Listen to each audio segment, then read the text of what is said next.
Okay, I think we're live now. Yep. Right. So, welcome to the February meeting of Development Control Committee. I'm going to do some housekeeping first, which most of you will be very familiar with, but possibly not all of you. This meeting is being recorded and streamed live on Stroud District Council's YouTube channel. Please ensure your microphone is on mute throughout the meeting unless you've been invited to speak. And please remember to turn your microphone off when you finish speaking. Only one person to speak at any one time. If you wish to speak, please use the raised hand function, which you can find, as I'm sure you know, by clicking the participants button and clicking on the blue hand there. If you can't find it, then wave your hand in front of the camera and we'll hopefully pick you up that way. Make sure you speak slowly, clearly and concisely, as opposed to gabbling incoherently. The chat function is only to be used by officers communicating with the chair. Please do not use this to send private messages or messages to everyone, as they will not be recorded or shown in the live broadcast and they can be distracting. When referring to a specific report, page or slide, please mention the report page or slide so that all members have a clear understanding of what's being discussed at all times. If we lose connection, then can you please bear with us. We'll try and recover the meeting as soon as we can. If an individual member loses their internet connection, I'll pause the meeting for up to 5 minutes to determine whether the connection can be re-established either by video or telephone. If the connection is not restored, the meeting will then continue provided we remain quorate, but any member who has been disconnected will not be able to vote on the matter under discussion as they won't have heard all the information. I'm getting a bit of feedback from Jenna's computer in the other room, but it doesn't seem too bad now. So we'll carry on. Okay, first item, apologies. Can you please wave at me if anybody has apologies? Hayden. Dorcas offers her apologies. Dorcas Okay. Binns. Thanks. No other apologies? I haven't been notified of any. No, fine. Declarations of interest. Can you again raise your hand if you have any declarations of interest? No. Minutes of the 5th of January 2021. Is everybody happy that I signed those minutes as a true record of the meeting? If you're not happy, give us a wave. Councillor Reid, you just waved at me. Do you want, if you can unmute. No, I didn't. I was agreeing. Okay. Sorry, I was indicating happiness to sign. Right. Yeah, I was indicating happiness. Yeah. Excellent. Right, everybody's happy. Let's move on. Okay, first item on the agenda is the Gospel Hall, Church Street, Stroud. It's a variation of condition 2 from the approved plans of S172622. All units subject to increase in ridge height, increasing steeping between units, insertion of cat slide dormer and roof lights, reduced glazing unit to living room and internal alterations, extended porch to units 1 and 6, and additional external door to the lower ground floor to units 7 to 12.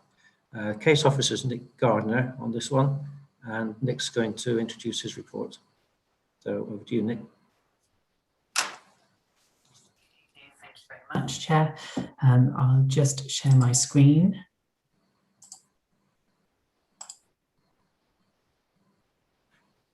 Okay, so the application, as you've just heard, is for a variation of approved plans from an extant planning permission from 2017 for the construction of 12 dwellings. And the site is within settlement limits of Stroud, set above Lansdowne Road to the north of the site and access from Brick Row, Church Street to the south. It's adjacent to the conservation area and listed buildings of Church Court and St Lawrence's Church, which is on the left of your screen. And the proposed access, site layout, building orientation does not alter from the approved scheme from 2017. On the screen at the moment is the 2017 permission, so the plans of which show the extant scheme with the principle of development for the 12 dwellings established. So the scope of this application is therefore to consider the acceptability of the proposed changes, which Martin ran through for us just a moment ago.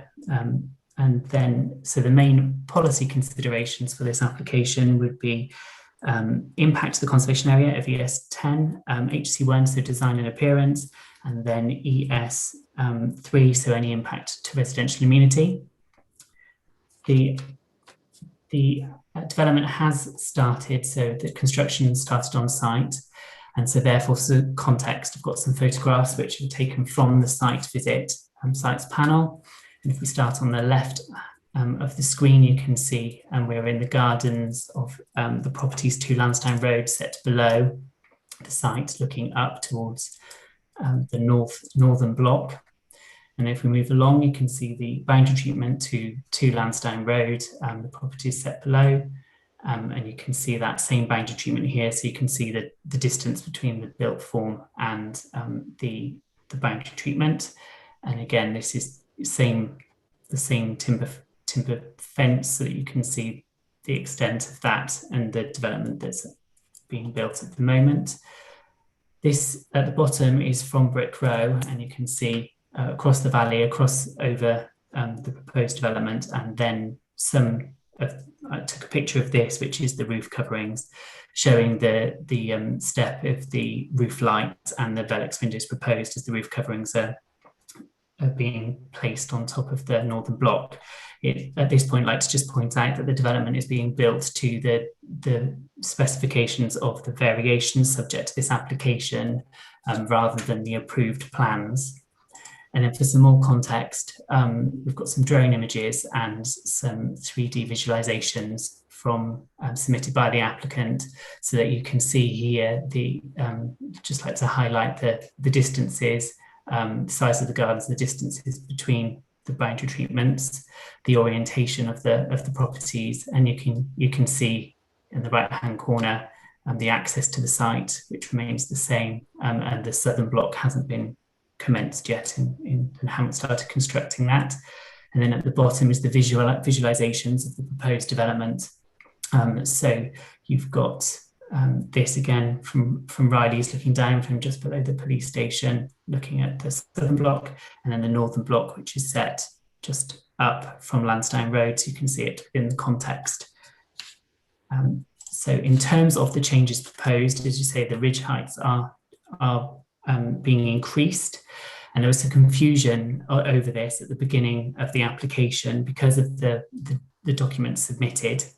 So just to run through that to try and clarify, this was the originally submitted elevations for this variation, and the red line is the current permitted scheme ridge height, and you can see that's indicated with a grey line within the roof height of 69060, and above that there's another grey line which is actually what they are seeking permission for, 69390. The blue line is actually not relevant to the variation.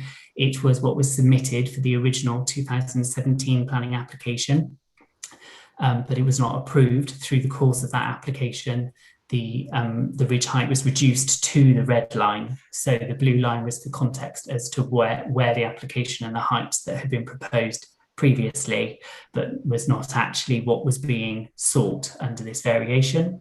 This north block elevation also shows you the cat slide skylights, therefore within the roof slopes, and the windows here are slightly reduced, but that was just to try and to clear up the confusion from before. So the plans were resubmitted just to try and clarify. So on this plan, you can see this is the north block, so house 7 to 12. You've got the red line still, which is the permitted ridge height from the 2017 permission, which is extant. And then the green line is the proposed ridge height, which the variation seeks permission for. And I've just zoomed in on this just so that it can be clear. So you've got the red line of what was permitted in 2017, and what they are seeking through this permission would be the green line. So this is the, apologies, the north block elevation, which again is, so it's not the zoomed in version. So you can see that you've got the red lines and then the green line. And then for the east and west, you've got the red line of what was permitted. And then above that, what is being requested. And they've included a table as to show us what the ridge height approved was, the ridge height submitted for the variation, and the difference. So this ranges from 330 mil to 480 mil. I can go through and you can see all of the proposed elevations then in that regard. So they've all got permitted and proposed. And then the changes, so you can see the skylight there, the cat slide, the slightly altered entrance, and the minor alterations. So you can come through there. I'll come back to the heights in a second. So here we go. Yeah, I've broken it down into a more clear table as to what's happened. So, and I'll leave that up for a moment whilst I just run through, as I say, them back to the material considerations for this in terms of the policy, which was ES 10. So conservation, because of the conservation area and the listed buildings. The conservation team were consulted upon the application and concluded that the amendments would not be such a great variation to the permitted scheme that they were considered acceptable, and that the important views of the conservation area in and out were still maintained.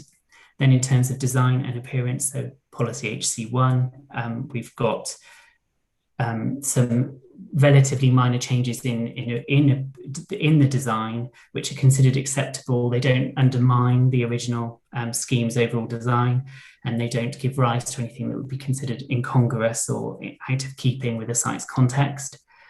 And then ES3, to which this, which is for residential amenity and any impacts, so any overbearing, loss of light, overshadowing, and loss of privacy would be considered, and to which this table therefore comes more into the fore.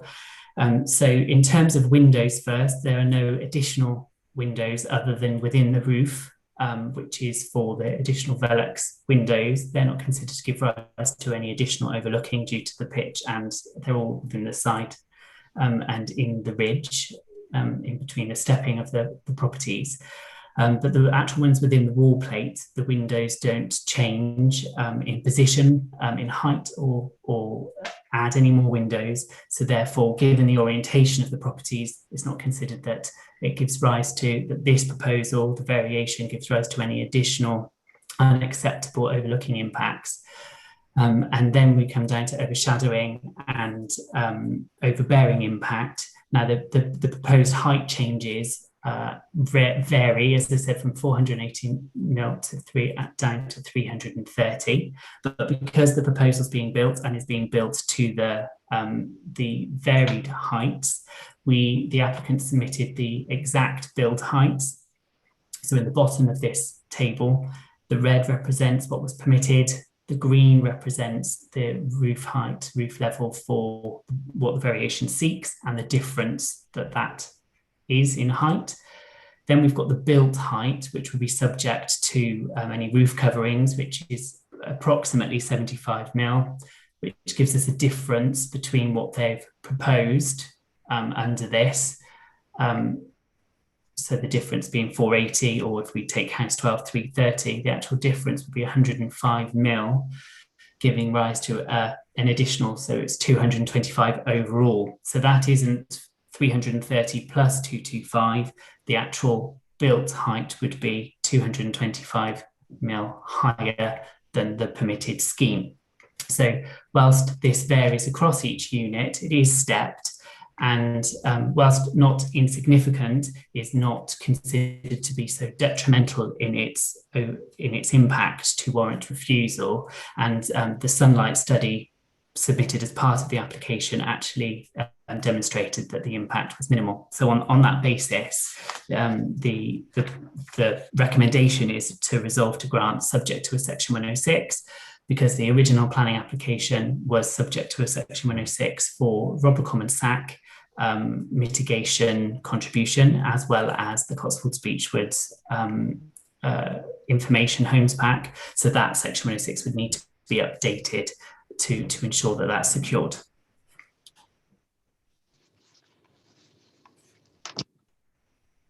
Okay. So we move on to public speaking, and we have Gethin Jenkins, who lives, I understand, on Lansdowne. Is Gethin with us? Yes. Hello, Gethin. Lives Hi. on Yep. Lansdowne is one of the houses that backs onto the development. Gethin, you're speaking in opposition to the application, and you have 4 minutes, which are on the screen. If you get close to the 4 minutes and you're not winding up, I will have to remind you to wind up, because we have to stick strictly to the 4-minute limit. Sure. Okay, so off you go when you're ready. Thank you. Good evening, councillors. Thank you very much. As I was introduced, I'm a resident of number 49 Lansdowne. I live here with my 2 daughters, and I'm against the variation, and I'm speaking on behalf of a number of residents. There were 17 objections in total. My house 49 sits directly beneath the development and is a good example of how the decisions you make this evening can impact on individuals, families, and a community. And you'll see some of the photographs. The development is sort of quite high, leaning over the houses. I have reviewed all 71 of the documents that have been submitted, and obviously there's a lot of information to go through. So I'll try and be as succinct as possible. I'll use Nick's letter, or his notes, as a way to go through the 5 points that he raised under the amenity. The first one about the proposal layout not changing. Yep, fully agree. There's no variation in that. However, we do believe the proximity to the surrounding properties is not in line with the previous planning application. Therefore, we'll raise that as a separate enforcement issue afterwards. The proposed change in ridge height being a maximum of 480mm not being of significant impact. I strongly disagree with that. It's not within the tolerable limits. There's an element of confusion still within the documents. I see that Nick had to go to great lengths to explain the developer's position and to put a recommendation forwards. If the developer had that information to hand and could have shared it with us beforehand, it would have been easier.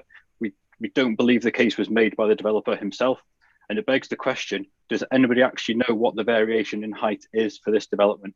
We do not believe the developer's heights that were given in the table that Nick showed on the screen. My data from using the local consultancy is different, and therefore we'll happily share that with you guys afterwards. The increase in ridge height simply relates to roof height and does not alter the windows and the wall plate. Again, we believe that to be incorrect. Based on the original visual impact assessment submitted to Stroud District Council, the windows are higher than was previously assessed. The impact was assessed with lower windows. The sun shadowing report has a number of errors. The index and values used as the basis for the sun shadowing report are incorrect. And even as shown at the 12 o'clock visualizations, it shows a direct impact on the houses to the north of the development. Using the correct data, it shows an even greater impact, and it takes out the solar panels for the neighbouring house and increases 3 meters into the gardens based on what was previously shown. The point about the additional roof lights not increasing the impact, there are now 5 additional windows facing into my daughter's bedroom. They are higher than the previous windows, and therefore I strongly disagree with Nick's point about this not incurring an additional impact on local residents. They are higher, they look down into the windows, they could open, and therefore, how many additional windows would it take for this subjective view of what is an impact to actually be taken seriously? Obviously, there's a whole history to this development. It's been controversial from the start. There's the general behaviours, like the noise, dust, vibrations.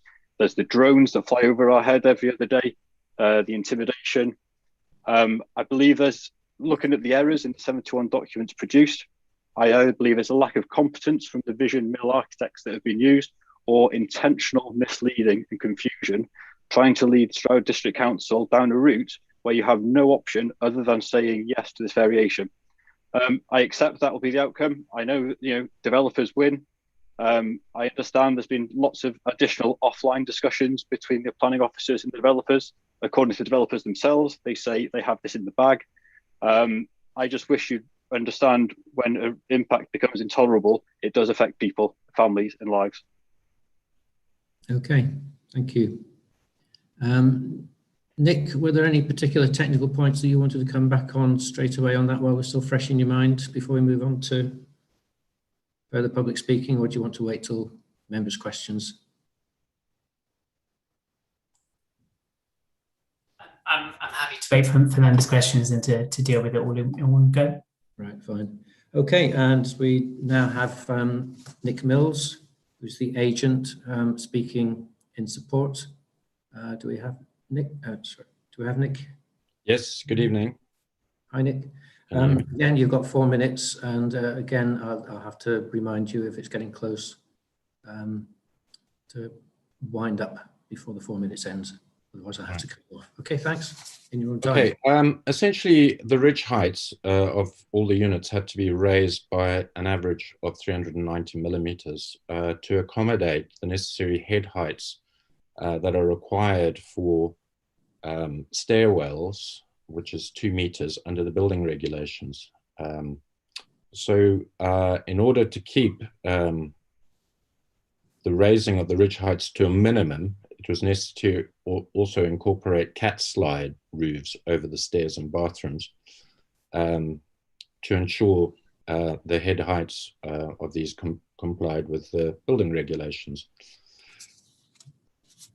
However, to mitigate the effect of the raising of the roofs, the floor levels of the units at the east end of the site, closest to number 9 Church Street, and the semi-detached houses on Lansdowne were actually reduced marginally, so that the increase in height of the ridges were minimized to 330 millimeters.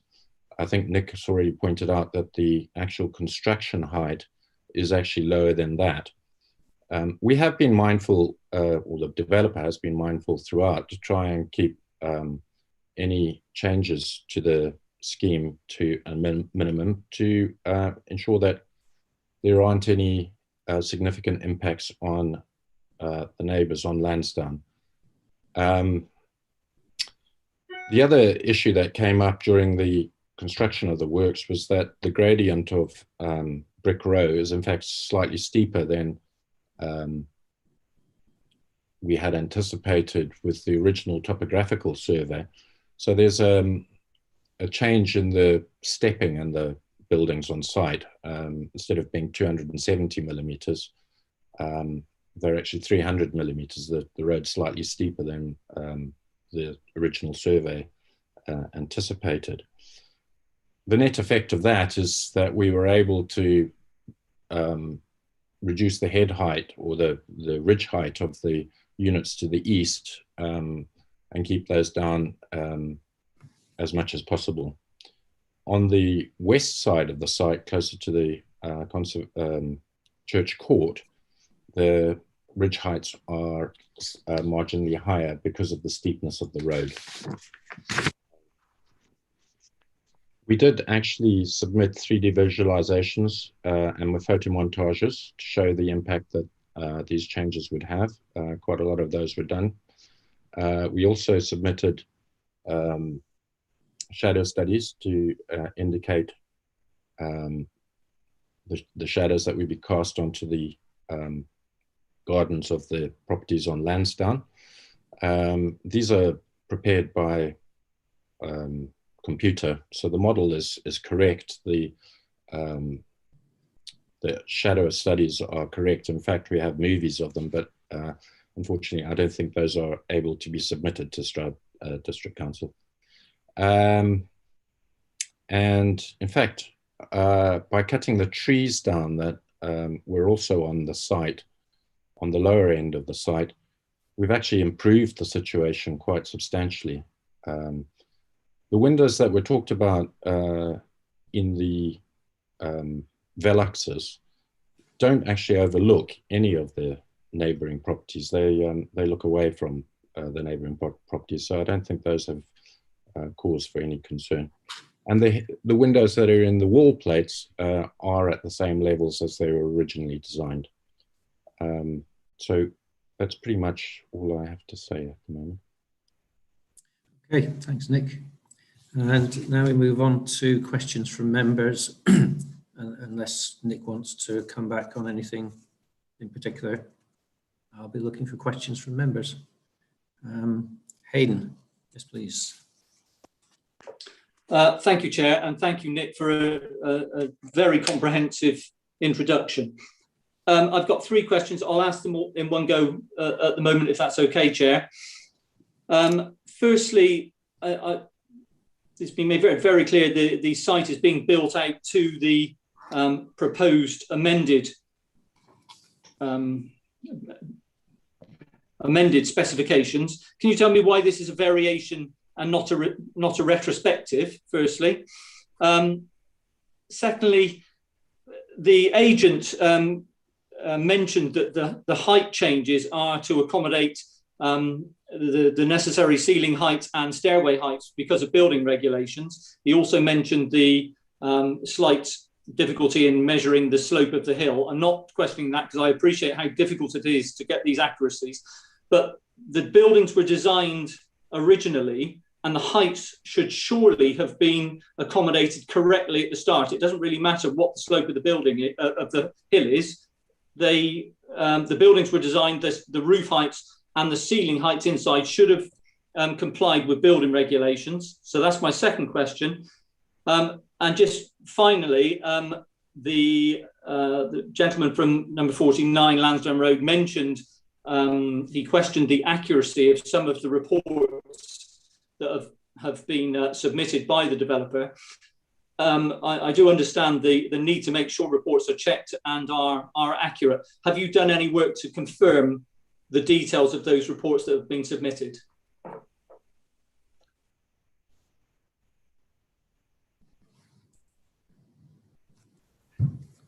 Thank you for your questions. Try and answer them and remember the 3 separate questions that you've asked. So the site is being built out to the variation levels. So they commenced or implemented the original permission. So therefore, whilst yes, once they've got up, started actually building and got up to the roof, they've made them higher to the variation design. It is still a permitted scheme that was extant, and a variation scheme is available to them to do that if they want to vary the plans. And then the height changes and why. So yeah, it's for 2 reasons. One for the building to meet building regulations, but also because of the levels on the site are complex. Again, they don't need to tell us why they're doing a variation as part of a variation application, but they have given that full context that they can do that. And whilst they have built them out to the variation heights, they can do that at their own risk. And then in terms of accuracy of the reports, in terms of the shadowing, we cross-reference the shadowing with the ones submitted for the original application. It does indicate that it is actually better because of the trees. In terms of assessing that, there didn't seem to be anything that was glaringly obvious for me or for officers to believe that they were incorrect.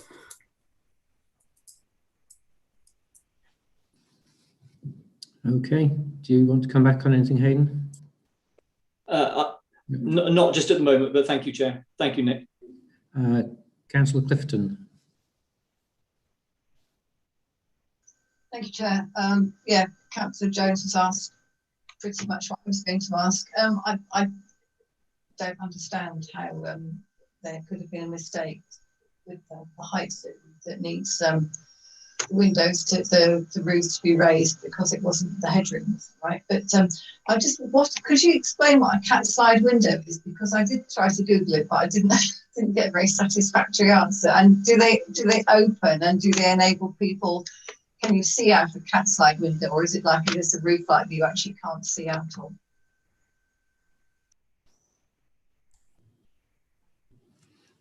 Yes, so it's similar to that. You get with that with the dormers, so therefore it's the pitch.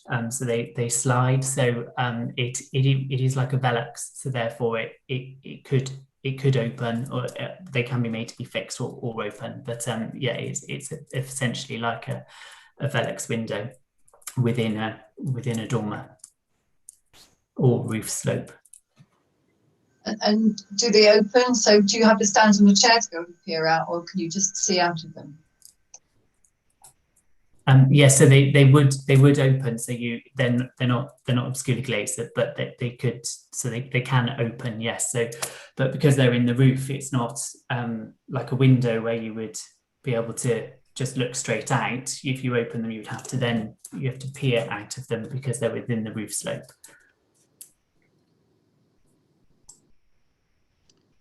Okay, Councillor Kay. Thank you, Chair. Mr. Gardner, can I come back to the building regulations issue? I didn't quite follow. The applicants are saying that they've had to increase the height to comply with building regulations, I think. And I wanted to know whether you've investigated that and whether you confirm that that is necessary, or are you accepting what they say? That's my first question. The second one is about these Velox windows, because we heard that one of the family will have 5 extra windows, is it? Overlooking her and intruding into her privacy. But what I'm hearing is that that would only be possible if you opened the windows and peered out, presumably with the intention of looking down.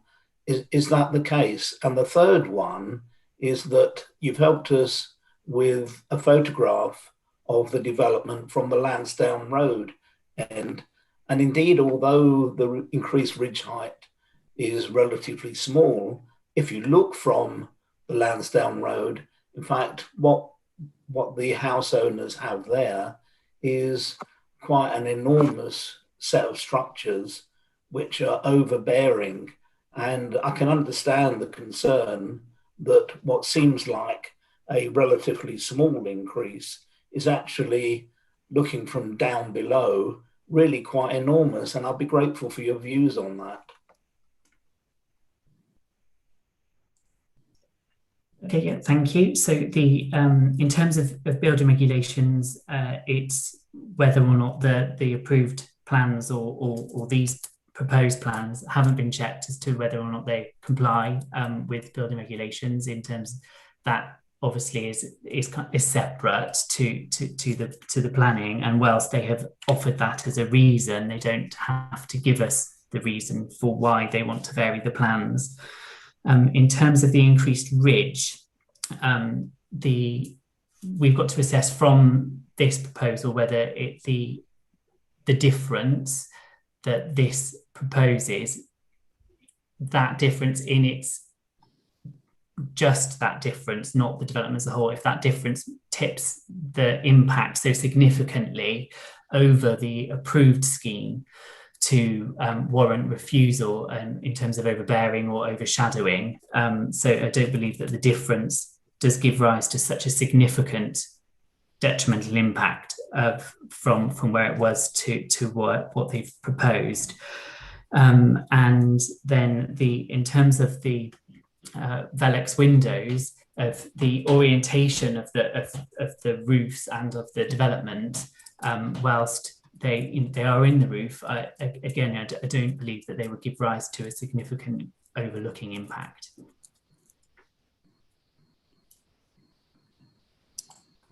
Okay. If I can take that just a little, Yes. with your permission, Chair, Yes. just a little bit further.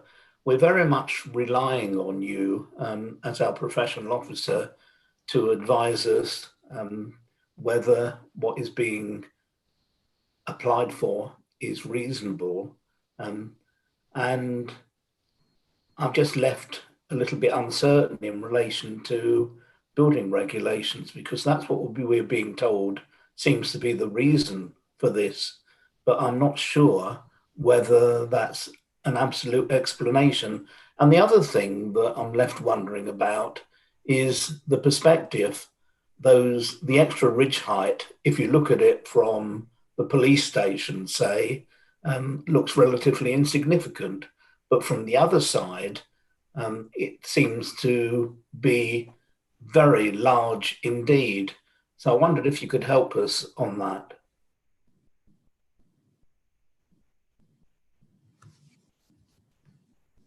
Chairman, may I come in at this point? Yeah. Thank you. Just really to reiterate some of the points that Nick has made, there is no issue with any developer wishing to alter or amend their plans. And as Nick has said, they don't need to justify that to us. We just need to consider those amendments and decide whether or not there's any demonstrable harm caused as a result of those. And for that very purpose, the government introduced what this is, which is a variation of an existing permission. Prior to the introduction of a variation, as has been mentioned, councillors are absolutely right, the process would have had to be via another full application. But I think the government has acknowledged that there are cases where changes are made to proposals for whatever reason, and therefore this is a way of addressing those changes without revisiting every single aspect of the previous proposed or permitted scheme. So I can understand the frustration of having changes to plans, but we really have to just look at the plans before us and consider those on their planning merits. Why the changes have come to us is really not material to your consideration of this proposal, in the same way as whether it or not it meets building regs is a separate matter. So you really need to just concentrate on those increases in height, consideration to the video of the site that hopefully you will all have seen, and obviously Nick's recommendation to you, Mr. Gardner's recommendation to you, is that he has made that assessment and he doesn't believe there's demonstrable harm. So that's our view, but clearly, you know, this is a committee decision. Thank you. Thank you, Jerry. Thank you. Okay, Norman. I've got Councillor Jones wanting to come back. Sorry, Chair, thank you. This is really following up on the theme that Councillor Kay just discussed. Could I just ask two more questions? Perhaps Jerry might want to comment on one of them. Is there a planning definition of what represents overbearing? Because it seems like quite a subjective thing to me. So that's the first one. And secondly, we've discussed building regulations and the apparent requirement to raise the ceiling height to meet building regs. Presumably, when the extant scheme was assessed, it had to meet building regs, and that would have been assessed then. So does the extant scheme meet building regs in terms of ceiling height and anything else? Thank you. Right, if I may come back, there would be no requirement from a planning point of view to ensure that that's previous extant scheme met building regs. So there's no tie-up there. They're completely separate issues, so there is no requirement for a developer to ensure that a scheme that they put before us is building regs compliant prior to putting it before us.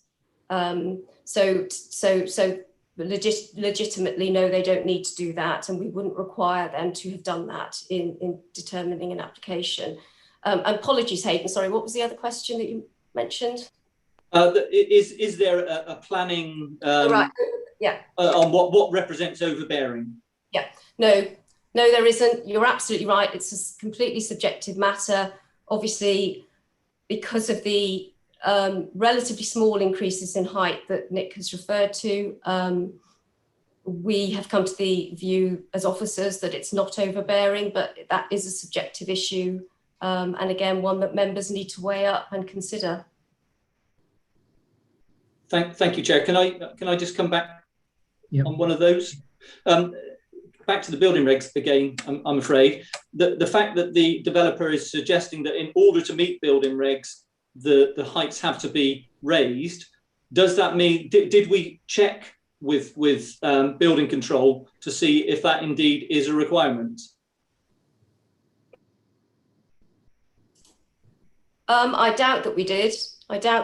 Once again, it's not really our job to interrogate the reasons why proposals are amended.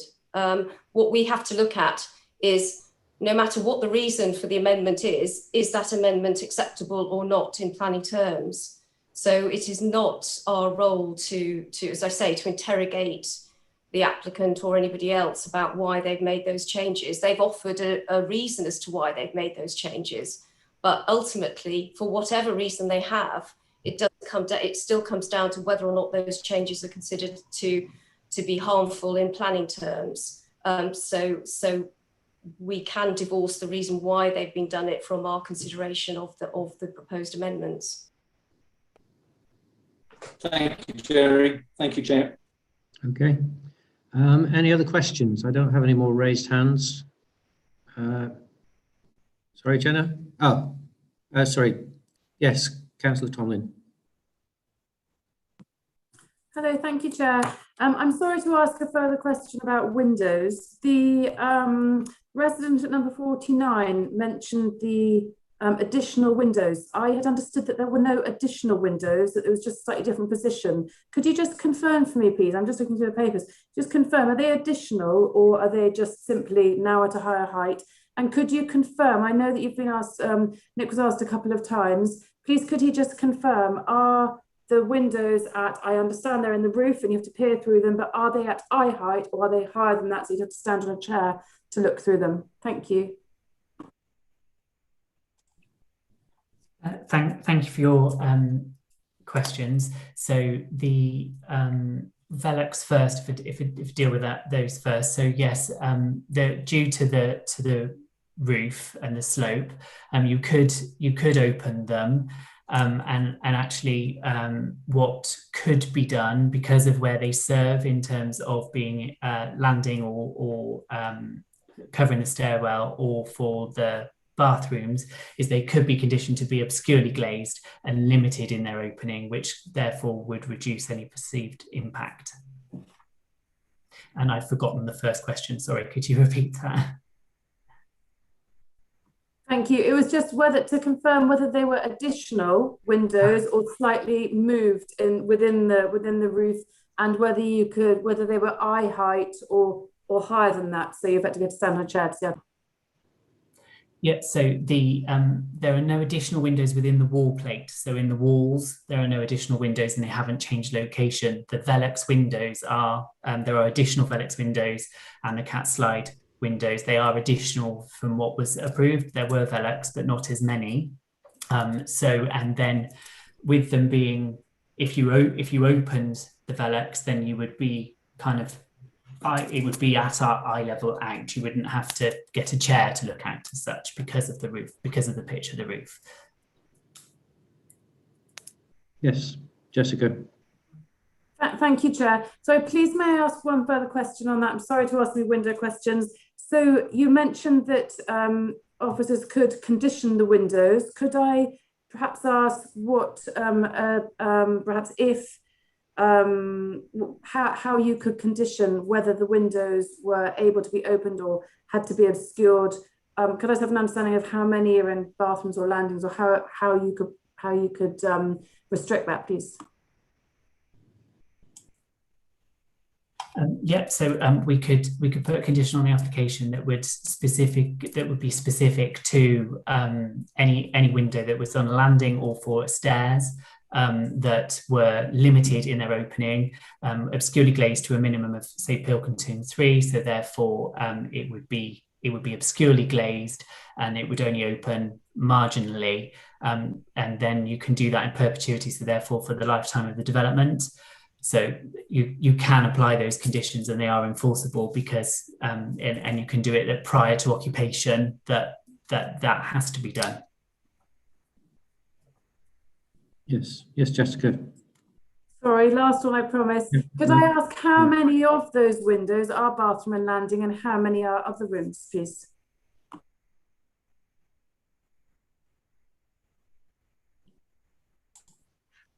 Might be able to get the plan for you. Just bear with me a moment.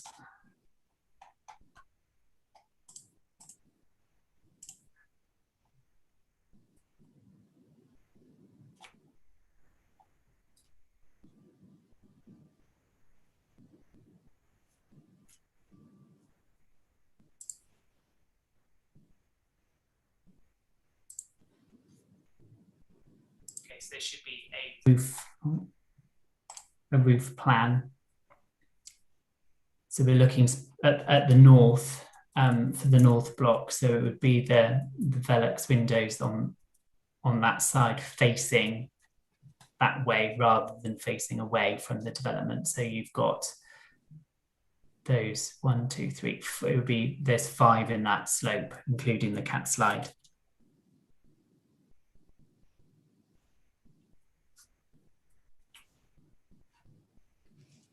Do we know what they serve, Nick? I don't know if I've got all of the floor plans here, but they do serve landings and bathrooms to that side.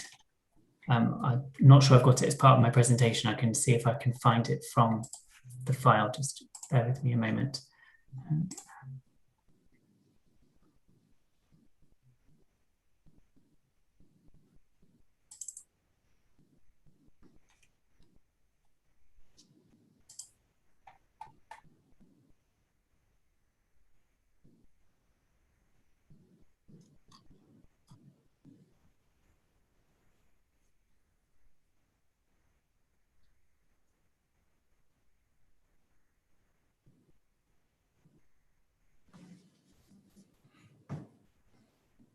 Sorry, my plan's not fully loading. It's taking a while to do that.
So they would serve the facing that way. Sorry, it's just not, it's not loading properly.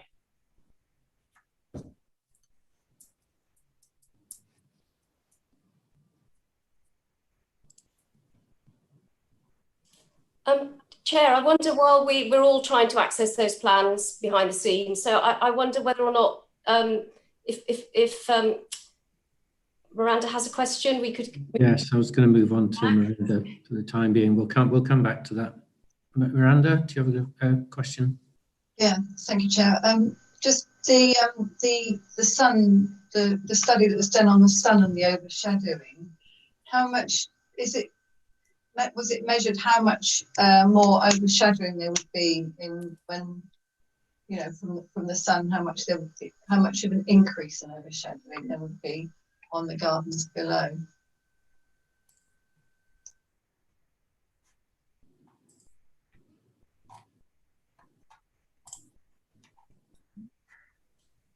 Sorry, Nick, did you Sorry, hear Nick, that? did you catch that question? Oh, no.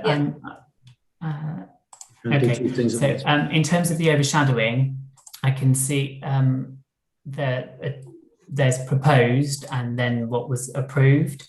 So they're quite difficult to see really clearly, but the approved has done it for solstice, equinox, and then solstice again, so that you can see the overshadowing at different times of day. So that's the approved plans.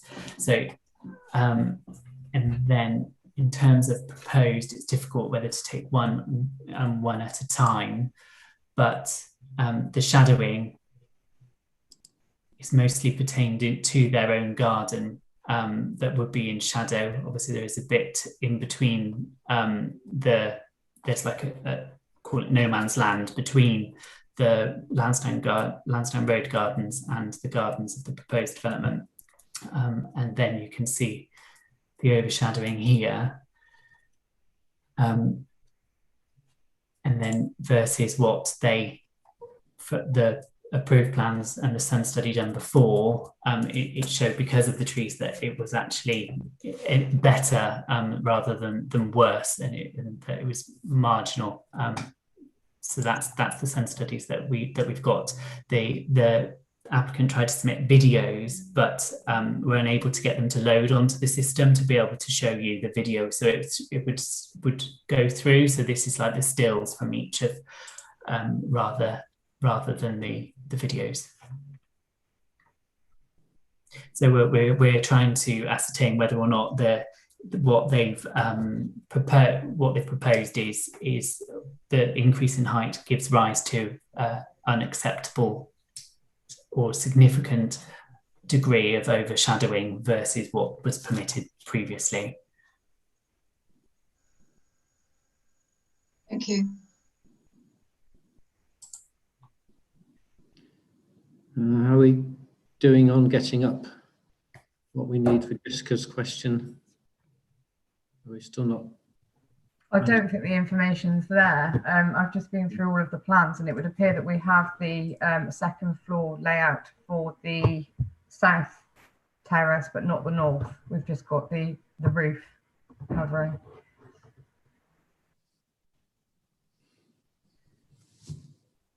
Are you happy, Jessica, for us to move on? It doesn't look like it's going to be possible to, unless you've got a follow-up question. No, okay. Right, any more questions? I don't have any blue hands up. Anybody wants to have a final question? Wave it. No, okay. Right. The recommendation is to grant permission. Does anybody want to propose a motion to that effect? Or another motion?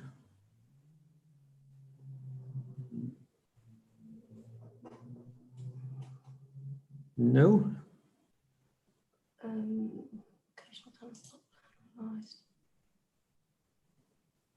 Okay, well, it looks like somebody's got to propose something, so I guess I better propose something from the chair. Steve, are you going to help us out?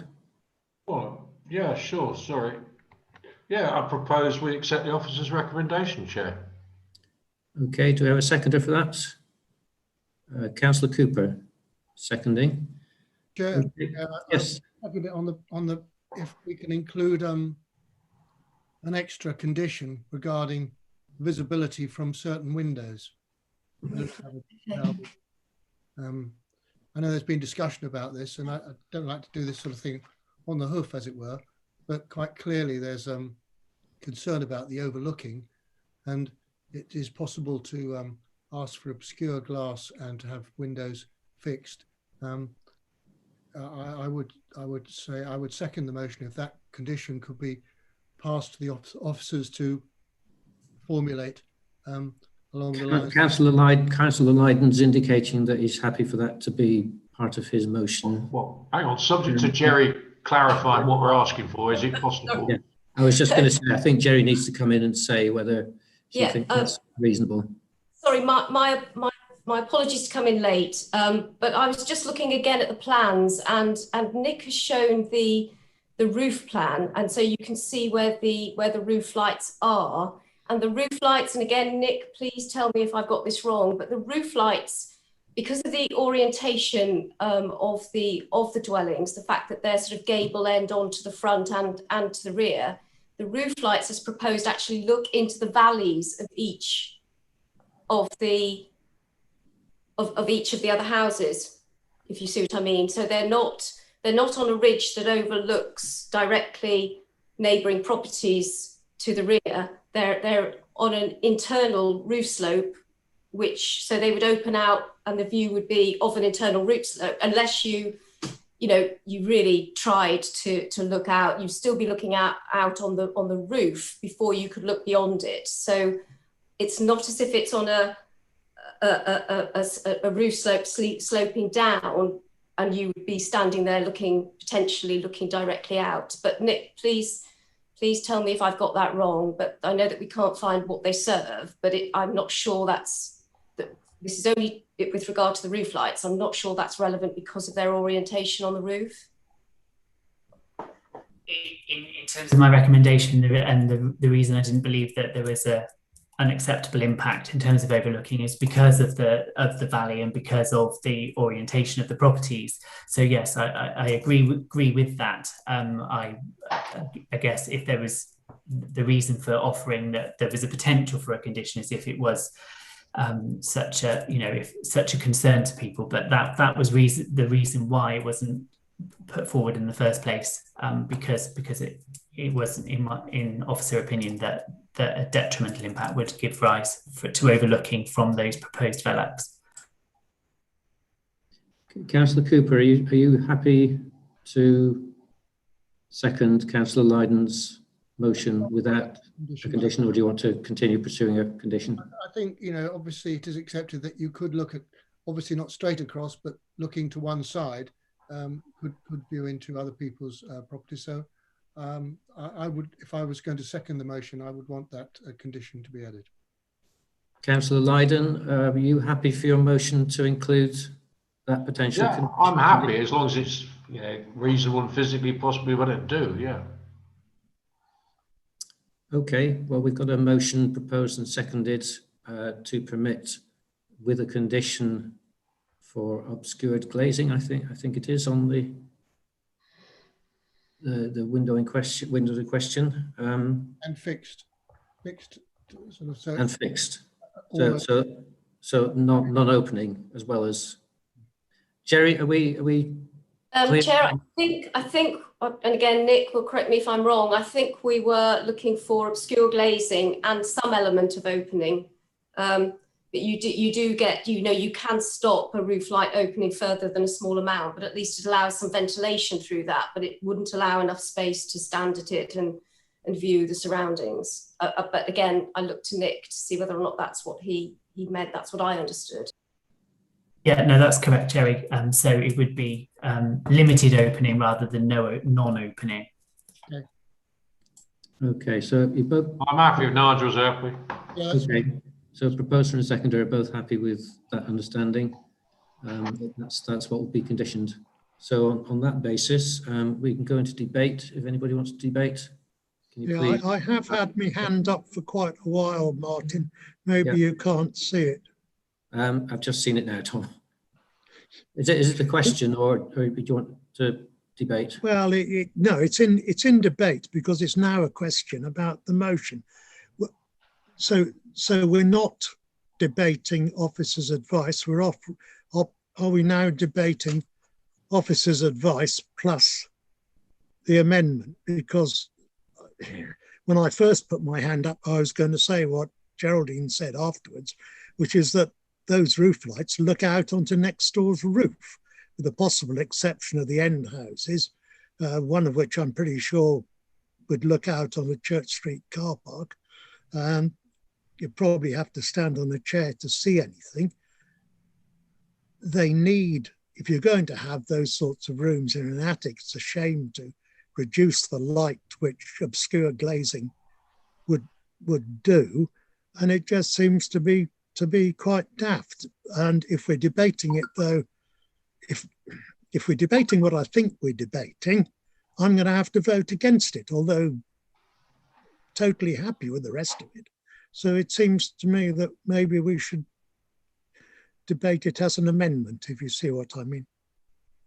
Yeah, sorry I didn't spot your blue hand, Tom. I was concentrating on seeing whether Nigel and Stephen were both on the same page in terms of the what they wanted in the condition. I'm going to ask Jerry for her advice on this. Whether the way it was being expressed was that it would be permission with an added condition. It wasn't actually mentioned as an amendment because. No, I mean, and looking to you for guidance how we progress on this now.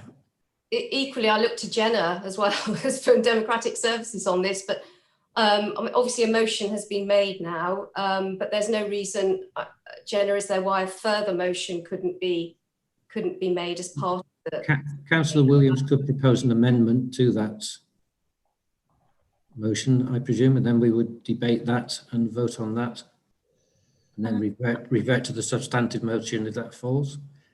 Okay, I'm happy to propose an amendment to remove to remove the proposed condition? I think we can progress on that basis. I don't think anybody's disagreeing. So, right, okay, well, let's debate the amendment. Anybody want to debate? Needs a seconder. Oh, yes, of course it does. Yes, sorry, Tom. Anybody prepared to second that amendment? Councillor Miles seconded. So now we can debate it. Tom, do you want to lead off the debate? I think I've said what I wanted to say, that it seems to me to be pretty pointless and just to the detriment of the people who will be living in those houses. You need the light in those rooms. They're not going to be able to see anything worth looking at. I really can't see the harm. So we seem to be trying to cover up, cover for a harm which just doesn't exist, and I can't see the point doing it. And that's all I've got to say on it. Councillor Miles, you seconded. Do you want to enter into debate at this point?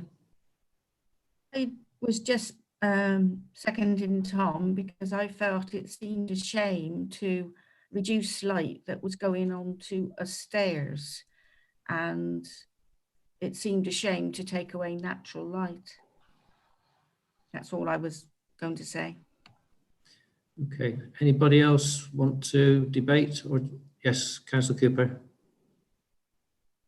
Thank you, Chairman. I mean, we're not talking about blocking off all the light, we're just making it obscure so that the light will still come in, just that it'll be slightly obscured. It's not certainly not going to turn it into darkness. Okay, anybody else? Yes, Councillor Lydon. Well, sorry, because we're getting a bit high-bound by procedure. It's not easy for us all on a computer screen. I mean, if Jerry or officers think it's possible to just accept Tom's amendment without over-tipping the whole thing, and if I'd be happy to do it, and I think Nigel, from what he said, is happy to do that. We can accept the amendment, just vote on the substantive. And Jerry, is that possible? I would have thought we'll have to vote on the amendment. Sorry, Jeremy. Okay, I'm just trying to help progress it. Yeah, Chair, if I could come in, now that the amendment's been tabled, you need to vote on that and then return to the substantive motion. Yeah, I was just going to go to a quick vote. It doesn't seem like a major point, but yes, we do have to vote on it. So are we going to have a roll call on this one, I guess, Jenna? Okay. Sorry, Councillor Jones, did you want to? Chair, are we going to be able to just say whatever we want to in debate now and then take the votes? Can we do that, or? Well, we're simply voting on the amendment. If everybody votes to accept the amendment, then I guess that becomes part of the substantive, does it, Jeremy?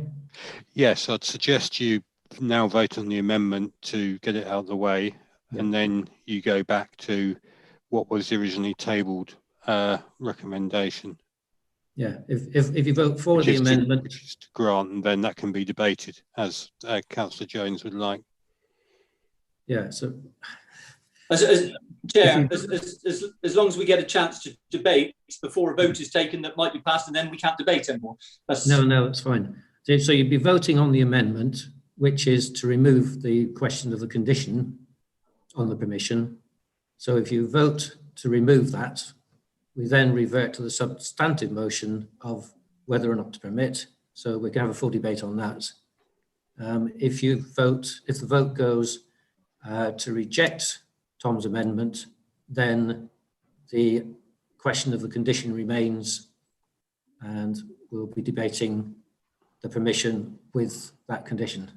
That's how I see it anyway. If Jeremy could give me a nod on that. Yeah, that's correct. Yeah. Okay, shall we get this one out of the way?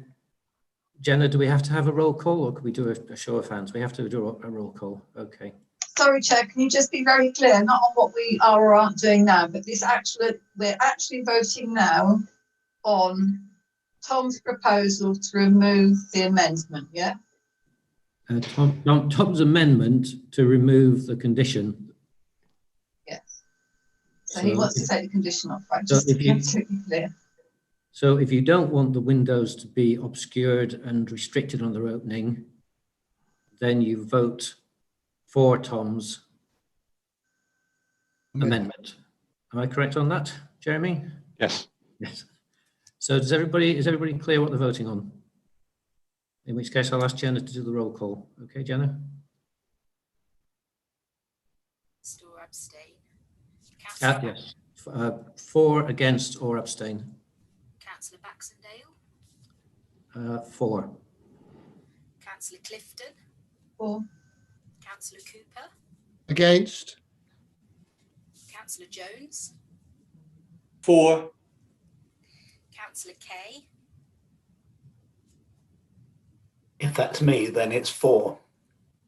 Councillor Lydon. I can hardly hear you, but that's me, yeah? Councillor Lydon. Yeah, I can hear you now. Okay. Against? Councillor Miles.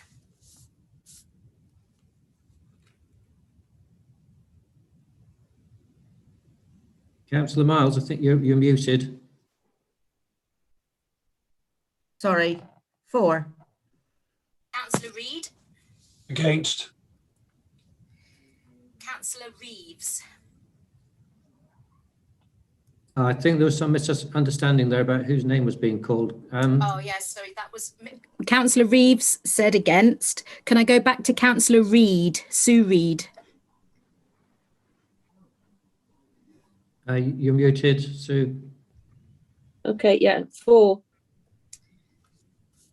And Councillor Williams. For. That's 7 votes for. That's carried. Councillor Tomlin. Oh, thank you, Jenna. Councillor Tomlin? Against. That's 7 votes for and 4 against. So that's carried, Chair. Okay, that's carried. So the condition on the windows is now out of the window, and we're going to be debating on the substantive motion, which is simply to permit without an additional condition. So I've forgotten who. Steve and Nigel, you're the proposers and seconders. Do either of you want to, Steve, do you want to start off debate on the substantive motion? Well, I think what would help is to have clarity exactly on what we're voting on, and I welcome, because I lost the plot a bit in that. We're now recommendation. We're now going into debate on simply and purely whether to permit or not. Yeah, that's exactly what I just wanted to clarify. That's what I am proposing. We accept officer's recommendation. Yeah. Thank you. We're now going back to your proposal. That's all I want to say. Nigel. Right. I've got Councillor Jones had his hand up, and then Councillor Williams.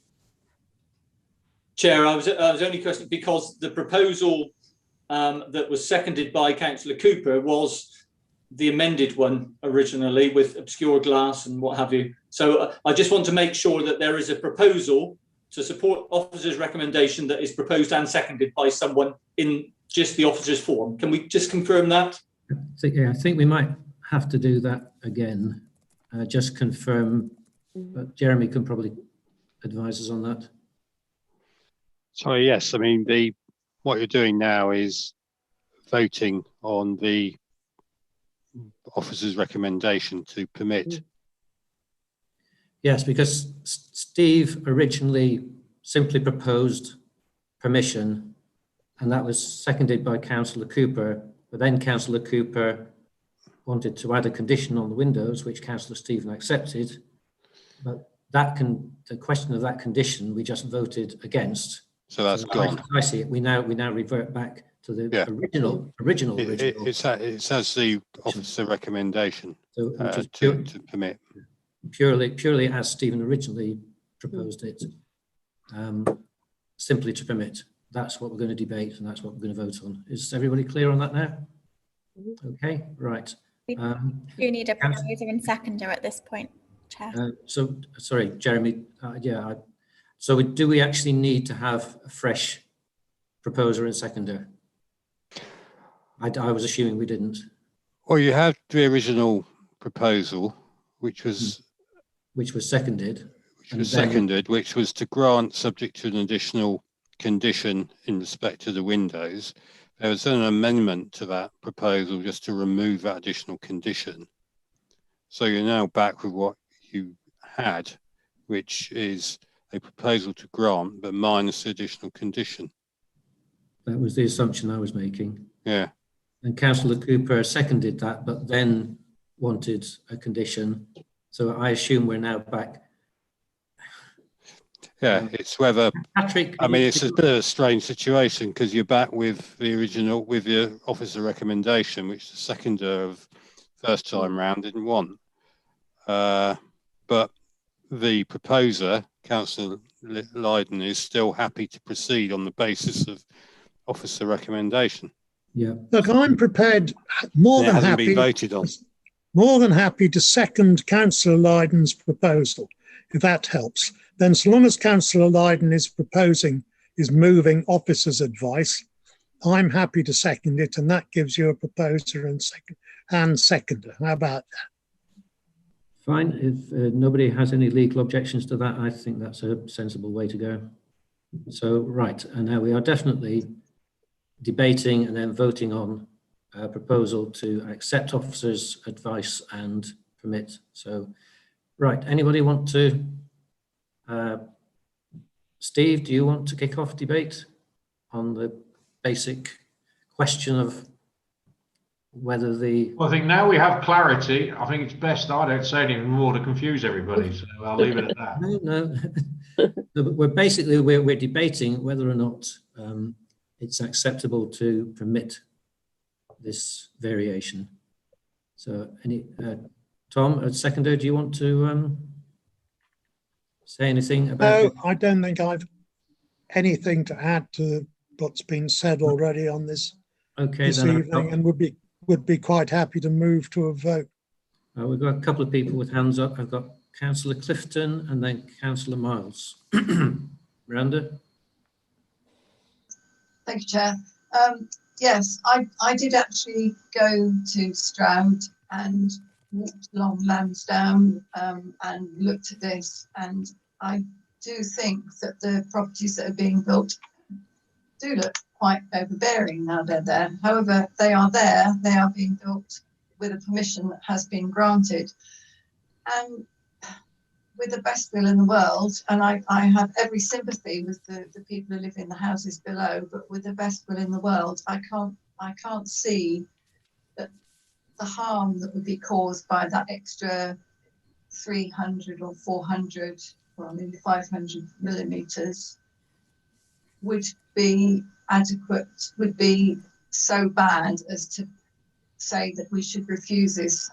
I mean, I regret that because I do think it's unfortunate for the people who live on the houses below, but I don't think we could justify refusal on the basis of that. Sadly. Thank you. Councillor Miles? I was going to say I had great unease because the people in Lansdowne engaged with the planning process and a compromise development was passed, and they did what local people do. They talked, they engaged with the planning office, and they felt they had an acceptable development. And now we have a variation. But unfortunately, I can't help but agree with Miranda Clifton that we've all, I can't justify saying that the extra height is unacceptable. I have to accept the officer's advice reluctantly, I think. So I shall be voting for this with a heavy heart and feeling we're letting the local people down. Thank you. I've got Councillor Jones and Councillor Kay. Just noticed a message from Jerry. Jerry, did you want to come in? I may have missed a note from you. No, Martin, no, that was just for you. trying to keep an eye on quite a complex situation back then. I missed when you did want to come in. Okay, Councillor Jones. Thank you, Chair. My two previous councillor colleagues have said almost everything I wanted to say. I do find this very unsatisfactory. I have to say. I looked at the letter from the architect that was with the planning application for this variation. There are 17 changes, including the heights of the roofs. That seems excessive, the need to do that. And I am surprised and confused as to how a fairly renowned architect designed some houses that apparently wouldn't have had a roof height, a ceiling height inside that would have complied with building regs.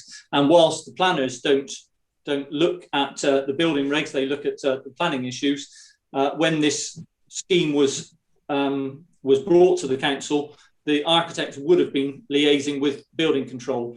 And I find it surprising that it's come to this stage before, lo and behold, we suddenly needed to raise the ceiling height in order to comply. So I find this very unsatisfactory, and it rather, I think, is a bit of a cavalier way and takes the Stroud District Council Planning Department for granted in many ways, and I find that very frustrating. I did contemplate suggesting an amendment where we opposed because of the overbearing effect, but I do understand how the planning system works, and I think that might well, bearing in mind the maximum of ½ metre change in roof height, might have been difficult to defend. So I take a responsible approach in this instance, and as the previous speaker said, I will vote with a heavy heart. Thank you, Chair. Thank you. Councillor Kay. First of all, Chair, I wanted to commend Mr. Gardner for fielding our questions, some of them quite difficult to answer. Secondly, I have been asking questions, you will know, about the aspect from the Lansdowne Road, which seems to me to be really overbearing, but there is no objective way of deciding what is overbearing and what isn't. It's a matter of judgment.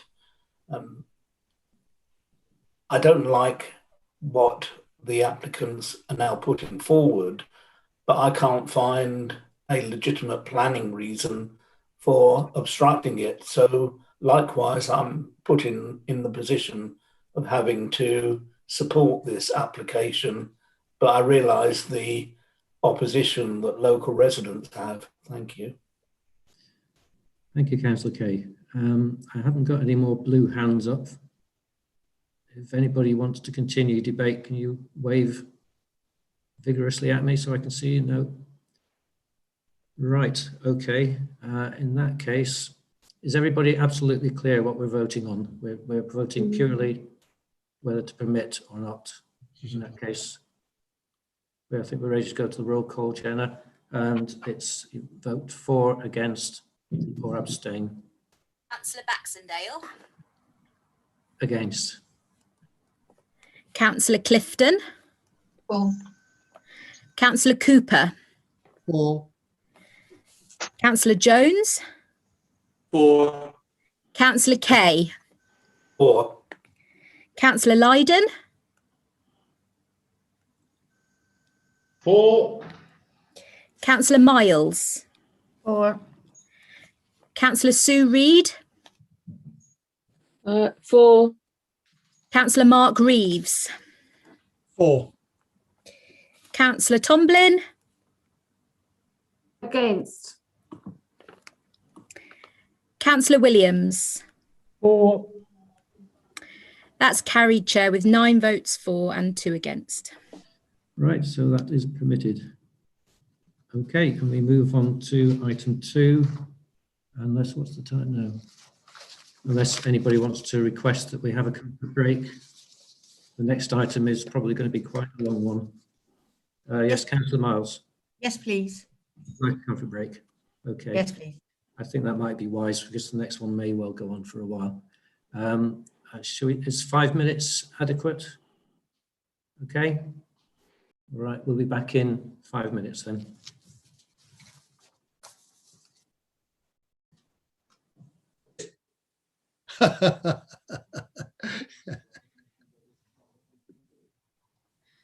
Yes, I did actually. I thought they played very well and were robbed.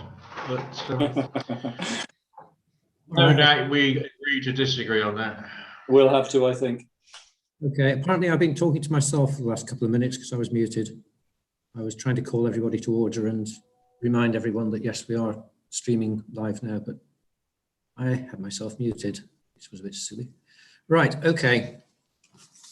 So we're moving on to item 2, which is Brimscom Port Business Park. It's a demolition of a number of units and the port house on Brimscom Port Business Park on the industrial estate, which I think everybody is probably reasonably familiar with, off the A419 at Brimscom. Construction of the infrastructure following demolition, construction of the infrastructure for the future redevelopment of the port to include reinstatement of the canal from Bourne Mill to Guff's Orchard Lock and the new basin and a new access road off the A419 and bridge works on Brimscom Hill in order to enable a canal and river crossing. Case officer is John Chaplin, who's going to introduce his report. And after John's report, I think Jerry has some things that she is going to be asking on behalf of Minchinhampton Parish Council. But anyway, John is going to kick off with his report now. Introduce his report. Yep, thank you, Chair. Yeah, this application it's a full application for Brimscom Port, but it's only for the enabling infrastructure. If I go on, this is the main plan here. You can see that the application is for the reinstatement of the canal, which is the lighter blue through here. There's a canal basin in the middle, and then part of the site, the river is culverted. So this area here with the darker blue, the river will be opened up. And with the canal going in, the application requires a new access from London Road at the top here to access into this area of the site.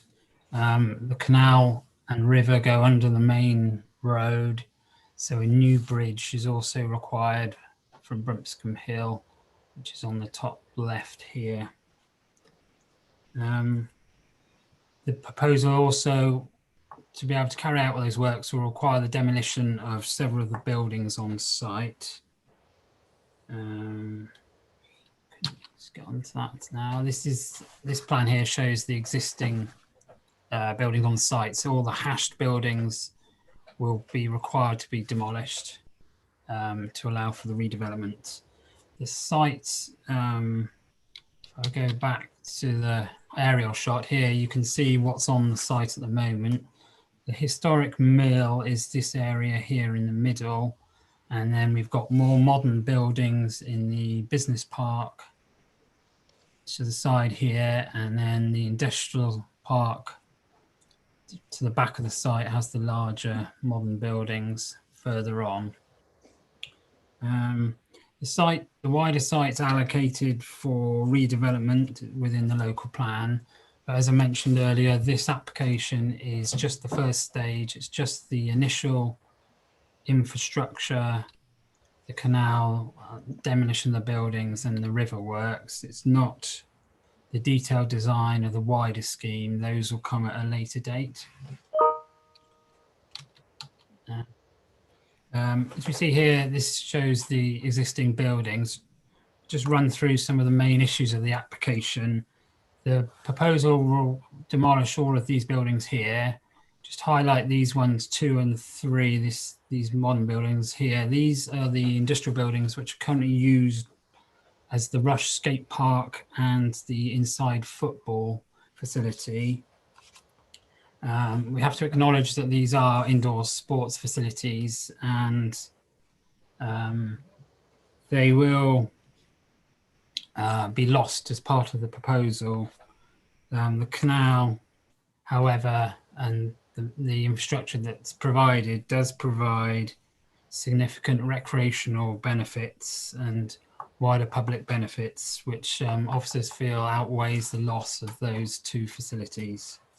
As you can see in the report, officers have helped and remain open to discuss with those facilities if there's any other options in the district to help them relocate. Similarly, the long table and other commercial space in the business park, that's this area to the left, building 2, 1, 3 and 4, this area here, those buildings will be lost as well. And whilst it's a shame to lose this space, the proposal is there to enable the wider redevelopment, which is supported by the policies. So it provides a significant opportunity to provide the wider benefit to the whole site. Can move on now. And another new issue, there's the new access is required from London Road because of the route of the river and the canal will cut off where the site's accessed at the moment. This is, you can see on the screen, London Road goes along the top here, and this access is provided at the moment to serve the existing commercial unit, which is in the corner. And the applicant is also seeking to provide in this area next to the canal, an area where they can, vehicles can bring in boats and they can be craned into the river. So that helps explain some of the reason why the access is the size it is. It's to allow larger commercial vehicles and the ability to crane vehicles into this area of the canal. It has been raised concern about the Stroud to Charlford, the A419 as a potential route for the Golden Valley Cycleway. This is acknowledged, and I would highlight it again, but the concern we have is that that's only at this stage, it's only an aspirational study, and whilst it is very interesting, at the moment it has no official weight. We don't have any detailed drawings or funding at this stage to know what impact this proposal would have, either positive or negative on that. The application is, as I said earlier, only for the main infrastructure. So it doesn't preclude the cycleway. There's nothing here that would stop the next phase, the development, providing the cycleway through the site or some other ingenious idea that allows the commuter cycle route to be provided. It's the applicants outlined that the cycleway will be part of their design brief for the next phase. So we're content that it doesn't preclude cycleway in any way, but if members are still concerned, we can look to amend one of the conditions, condition 18, to allow some extra reassurance that the cycleway or provision of a cycleway or some provision can be considered in the detailed design of this access. The next issue I'd just like to highlight is flood risks. The Environment Agency and the LFA, the Local Flood Authority, are happy with the details and the drainage proposed. The canal and opening up the river will enable parts of the site to be brought out of flood risk, so which is a benefit for the site and the wider area. The details of this, whilst the Environment Agency are happy at this stage, the next stage of development when the details of the houses or commercial buildings or whatever come forward, we'll be looking at the detailed flood risk at that stage. The proposal has raised a few ecology issues. We've had 3 late objections raising concerns. I'll just quickly highlight what these are. There was concern about the 3 cedar trees which I've got a picture, yeah. The 3 cedar trees here are located adjacent to the business park end of the site, and these will have to be lost as part of the proposal. There was concern about these, and the applicant's ecologist has gone out and surveyed them again, and doesn't think that these have high potential for bats. So we're proposing, or they're proposing, to soft fell them in the winter to make sure that there's no impact. The second concern was about bats using the site and travelling up and down, transversing the site. Officers are satisfied that this has been adequately dealt with. I've got Vicky, our senior biodiversity officers, here as well, and I'll just, if I could ask her just to come in and help explain why we're satisfied that the bat mitigation is appropriate. So Vicky, are you there? I'm there. Hello committee. Yeah, I just wanted to introduce the ecology aspects of the site. Firstly, there's been a number of, well, there's been various surveys that have been undertaken on the site, dating back to 2015. So initially, Unit 5, which was a building right at the eastern end of the site, was demolished a year ago. We had a planning application in to demolish that. It did have a single lesser horseshoe bat roosting in it, which meant that we did need to put up a bat house as mitigation for that. Various activity surveys were undertaken prior to the demolition of that building as well. It's now been a year since that, and monitoring surveys have also been undertaken at the site to understand if the mitigation is being used. I believe that the ecologist feels it probably is being used, as they found some droppings located in the new mitigation bat house. So further from that, we commissioned to have further activity surveys undertaken on all of the buildings within the site that are proposed to be demolished. This was undertaken in suitable weather conditions by suitably experienced ecologists. I want to add that actually they're very highly experienced ecologists, and I have no doubt on their skills and their conclusions to be able to make the judgment that no bats were using certain areas of the site. There is a question mark over building P, or it's building 7 and 8 on the other plan that John showed a moment ago, where there may have been a common pipistrelle bat accessing that particular building.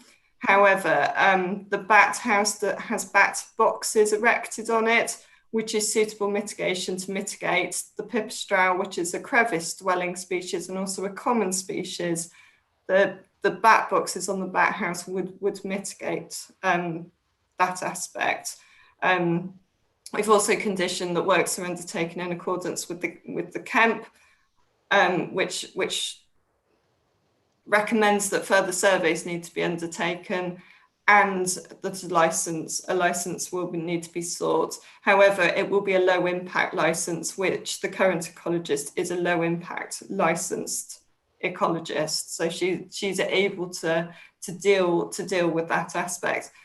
Some of the complaints that have been made have been in relation to the possible flight line along the river Frome, and the impact that this proposed development may have on that, and the level of survey information that's been provided as part of the application. We haven't asked for a suite of transect surveys to understand backed usage of the river frame flight corridor. We have assumed as a local authority that it is being used as a back corridor, as many of the valleys in the Stroud valleys are. However, we feel that this particular development, which is the proposed enabling works, it is not the actual development itself, it is just putting the canal in, will not impact the flight line. No vegetation is going to be removed as part of this along the river frame corridor. The only place where there is going to be a little bit, some vegetation is going to be removed is at the eastern end of the site, where there is a wooded section, and a section of that through the centre is going to be removed to facilitate the development of the canal. This, in the future, we see as officers, we understand that actually this is likely to enhance bat foraging capabilities within the site. We also go on, we actually went back to look at this after the complaints came in, and there were some concerns that the demolition of buildings Q and P or 7 and 8 and building R or building 6, as it's known on some of the plans, may have an impact on that flight corridor. But actually, when you come back and look at it, there is a significant buffer of the lane and then tree cover before the river frame. So we are of the opinion as officers that the development will not impact, there's the picture, thank you, John. The development will not impact that flight corridor. That flight corridor will be maintained. There's also no lighting has been proposed for this element of works, and we're looking to actually put a compliance condition on to ensure that no lighting, if they do want lighting, they'll need to provide the lighting scheme for us to enable us to understand whether it's suitable, because we wouldn't want any lighting to penetrate this area along the Frome Canal.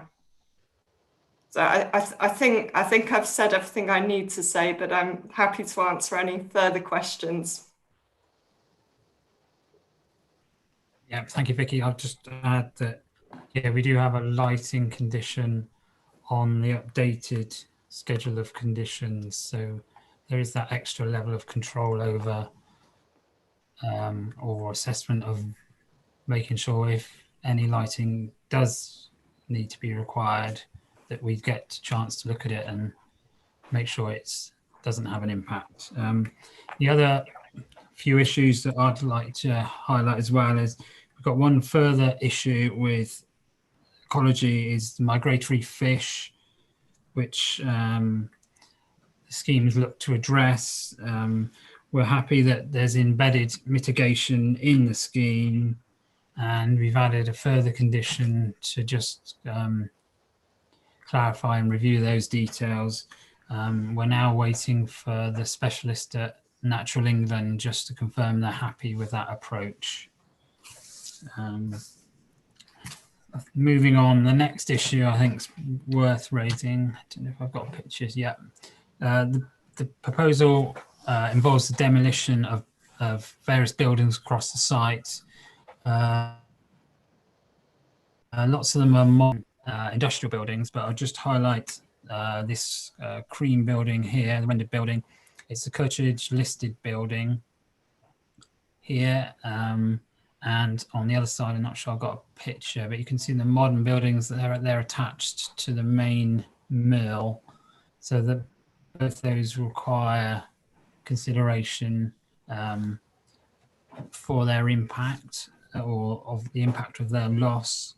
And as we've covered in the report, officers are happy that the loss of the attached modern buildings and the port house, the cream building here, we're happy, well, whilst it's a shame to lose them because they obviously add to the group value and the historic understanding of the building, we're happy that there's substantial public benefit, which is the test in the MPPF, to outweigh the harm of their loss. It'll enable the canal to come forward, it will enhance the conservation area, and there'll be a greater interpretation and enjoyment of the site, and it'll also enable the wider development.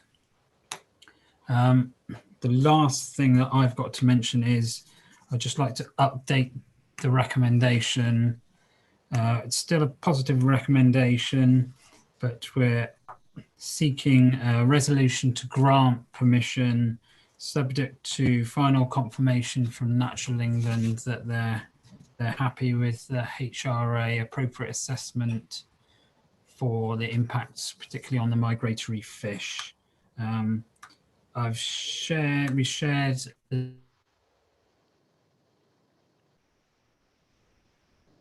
pages phasing and the additional ecological conditions, particularly highlighting the lighting condition which we've added.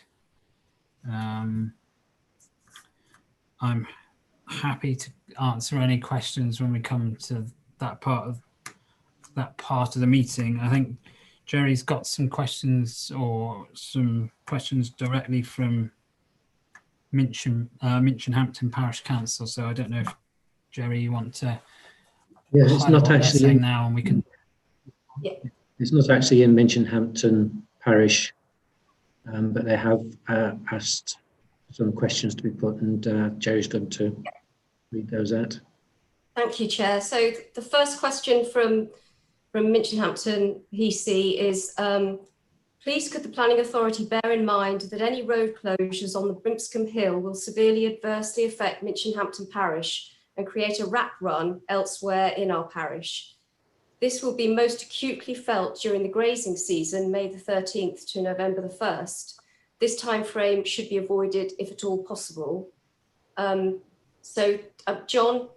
do you want to respond to that particular one before I ask the second question? Yeah, we're well aware of the concern that the parish have raised. However, this is not really an issue for us when determining the planning application. Road closures and the works on the highway would be an issue that the local highway authority would have to address when they come to the technical agreement stage. So it would be for GCC highways to address.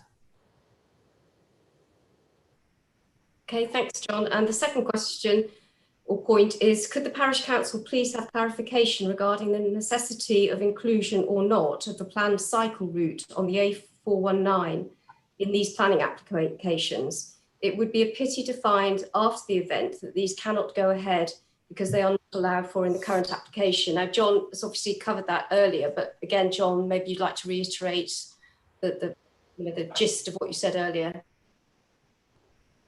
Yeah, I think we did cover it earlier, but the proposals at this stage don't include the cycleway, but there's nothing in the proposal that precludes cycleway coming forward, or even an improved provision that loops through the site, or some other ingenious way of providing that mitigation. We are, however, could look to update condition 18 to allow further consideration of that within the detailed engineering designs of the access, but it's not precluded by this current proposal, which is just for the infrastructure. Just the last thing I would like to add is that the officer recommendation is for a positive recommendation, and I'll just highlight the substantial public benefit that we see the scheme providing. But we're happy to answer questions. Okay, right, I'm just going to put my coat on. I'm not leaving. It's just there's no heating on at Ebley Mill. I'm starting to feel cold, so just in case you think I'm about to disappear. So we now move on to speaking. Excuse me.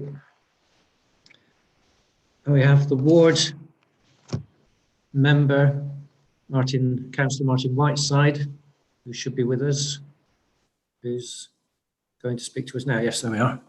Yes, Martin, off you go. Hello, good evening, everybody.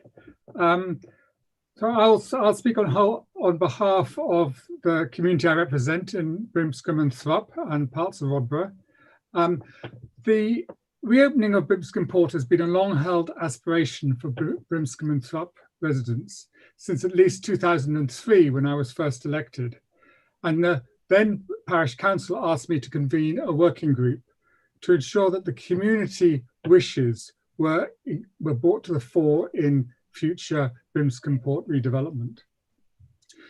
There were a whole lot of surveys, large meetings with over 150 in a couple of them, 150 people, in which the community aspirations crystallized around a port basin, a connected canal, a mix of housing and employment, a community enterprise hub, and a fabulous design, although we recognize that many people have different opinions of what fabulous is in this sense. Since then, there's been lots of false starts. We had an area action plan half commenced before the government changed the rules. We had a tender, which we didn't manage to find a bidder. The British Waterways came and went and had their plans. And it's true to say that the community have grown somewhat wary and skeptical. Will it ever happen? I worked with Parish Councillor Graham Russell and talked with the Homes and Community Agency, as was then, and it resulted in us submitting a bid and getting the 2 million funding that has been a game changer to start moving this forward again. And in the last 2 years, an incredible amount of work has been done to get this planning application to the stage it is now. I would like to say that I think there are 5 challenges in what we must address in this development, and they do apply also to this part of the application. Firstly, during the intervening years, while we were waiting for this development to take place, we agreed short-term leases to some new community businesses and social enterprises. They were run by incredible local people: Rush, Inside Football, Grace Networks, the Food Bank, Kids Stuff, the Furniture Bank, and Long Table. These are some of the best social enterprises in the Southwest, and they've formed a real community hub within the port.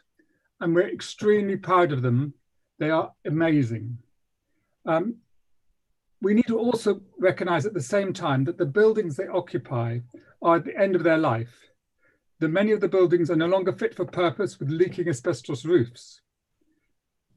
And when these enterprises moved in, it was always clear that they would have to leave, and they agreed to leave when the site was needed for redevelopment. But rightly, the local community doesn't want to see the fabulous social capital that has been built lost. Fortunately, it does seem that alternative homes for Rush, the Long Table, Grace Networks, the Food Bank, Kids Stuff, and Grace Networks may have been found, and I think we're all keeping our fingers crossed that will go through. But if their move takes a few weeks longer than planned, and moves often do, then we do need to be flexible. We must not destroy what has been built over 10 years for the sake of a few weeks. That would be against everything I believe this council stands for, with its encouragement of community hubs. So the phasing of the proposed vacant possession and demolition in this planning application is critical. Secondly, there have been so many false starts on the redevelopment. So we must be cautious. We must not get rid of the cedar trees we've already heard about, the tenants, or demolish the buildings before we know that we are certain as we possibly can be that the redevelopment is scheduled and funded. The community will not forgive the council for a blighted site in their centre. Thirdly, there has been a growing realisation in recent years what a death trap for cyclists the A419 is, and how many people don't cycle because they find it dangerous and unpleasant. That is between Shalford and Stroud Town, which comes past the port. If we do want to get the modal shift to cycling that is essential to reach carbon neutral 2030, we must make this road and many of the others in our district safe and pleasant for cycling. However, I truly believe that this shouldn't be seen as a barrier to future Brimscom port development, but an opportunity. A new community connected by genuine and pleasant zero carbon active travel options. This is what we should be aiming for. So I would strongly support the idea of adding increased recognition of this in condition 18, although I do recognise what John said, John Long, that nothing in this this current application prevents it happening. I think we need to keep the principle of trying to improve cycling connection high on the agenda. Fourthly, currently the river is culverted under the factory buildings and the towpath is broken. So the biodiversity and leisure corridor is blocked by the factory buildings. The application before us tonight for the port basin, canal and unculverted river and towpath opens up this corridor, which is really important for both biodiversity, nature, and for leisure use. But we do need to do this opening up with care, with appropriate river and canal bank vegetation, and appropriate lighting not to disturb the bats. But it can be done. We must build with nature and improve the overall nature of our precious corridor. And finally, at critical stages in the last 17 years, it was the Brimscom and Thup community that kept the hope of a redevelopment port alive. And it was, as expressed by one of our long-term residents, we need this to put the heart back into Brimscom. Tonight's application is just one step in a long journey. Hopefully the next will be the planning of the buildings that tonight's application is facilitating. It is essential that this planning is done with the community and not to the community. So I urge you to approve this planning application tonight. A fantastic amount of detailed work, blood, sweat and tears has gone into it, not only by officers, but by community members and elected councillors.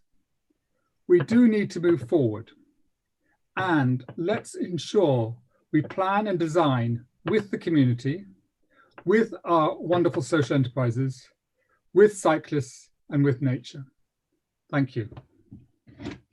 Thank you, Martin.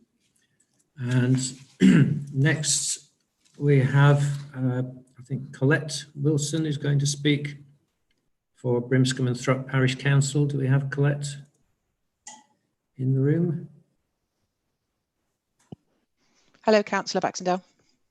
Hello.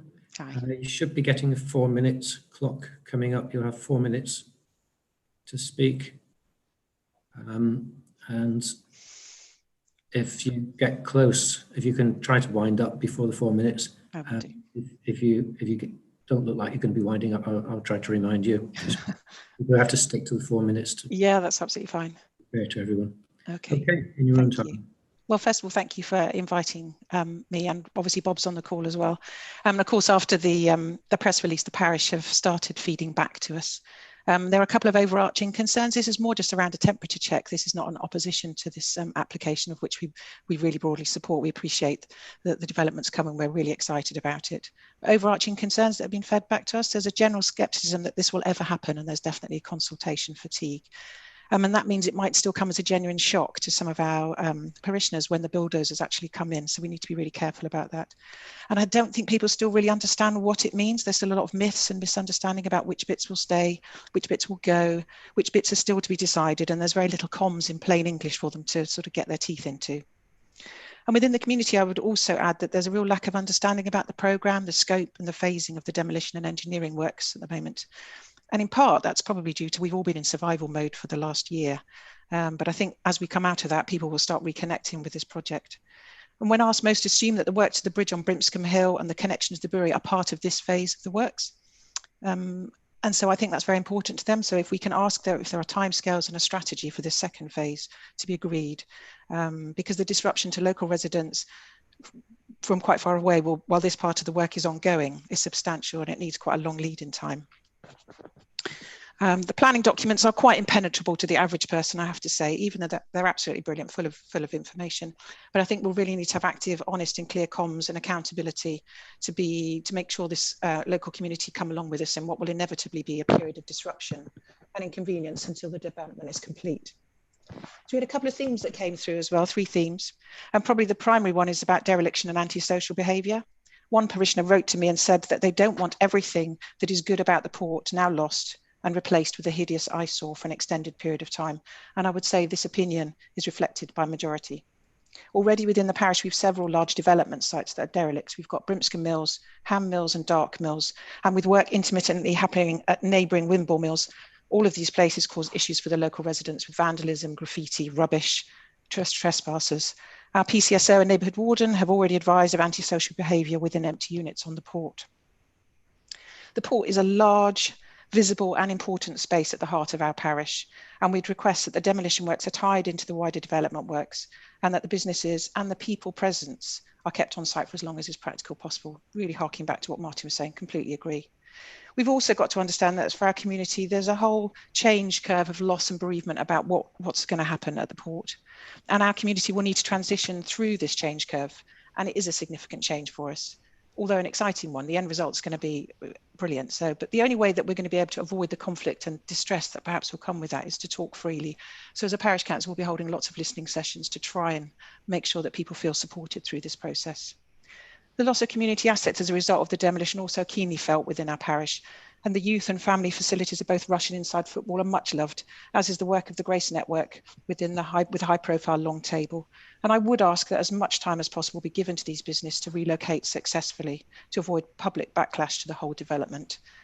And to note, currently Rush and the Grace Network alone employ around 75 people, and that's a high job loss in one small parish, and they are almost local people. So other comments we've had around ecology and wildlife, as we've sort of heard discussed earlier, I think included within that wildlife of bats are also the families with small kids who currently freely use the site to ride bikes, as it's very vital flat common land within a valley of steep sides. And that's it really, thank you. Okay, thanks Colette. And now we have Debbie Bird, local resident, I believe, who's going to be speaking in opposition to the application. Do we have Debbie? Hello. Yeah. Hello. I'm here. Can you see me? Yeah. Yeah. Okay. Good. Okay. Thank you. Again, you have 4 minutes, and if you can try and stick to it, otherwise I will. I will. I should be brief. I am here very much as a parent of an enthusiastic user of Rush Skate Park. But there will be those here who know that I have worked with the Rush team in the past. I'm not here on that capacity today. I feel I have an important comment to make about timing. In the context of the lockdowns and the impact on the young, I believe the council should reflect on any planned timing for closure and demolition of the buildings and businesses at Brimscom Port. I believe they should make sure that at the very least, Rush Skate Park can continue to operate until after the summer long school holiday is over. I think it will reflect very badly on us as the Stroud community to remove this from the children just when they get it back again. And it will be very difficult for this generation to understand.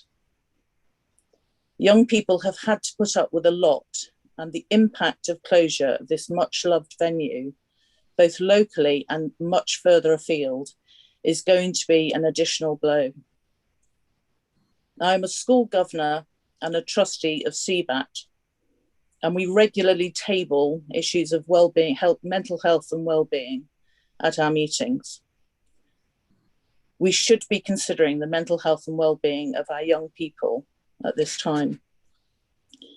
I do actually see the development of the port as being inevitable, and I also recognise that the buildings do not have the longevity. So although I am speaking against, because of the giving enough time. I was always speaking that way, but particularly post-COVID, that we should relocate both Rush and the other businesses that Martin mentioned and the councillor mentioned, and not be in a hurry to get them out. That's all I've got to say. Thank you. Thank you, Debbie. And finally, we have Alison Fisk as the applicant. And again, Alison's, I'm sure you're aware, you've got 4 minutes on the clock in your own time.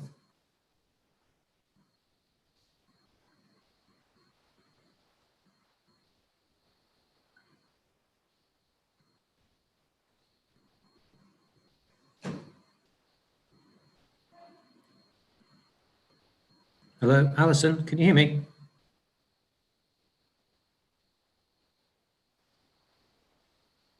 I think Alison's talking to the Democratic Services Officer. Is there a problem? Sorry?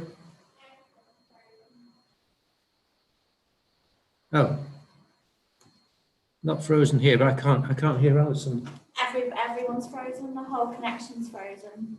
It's only at area. They've just come back. Oh, okay. Just give it a minute. And the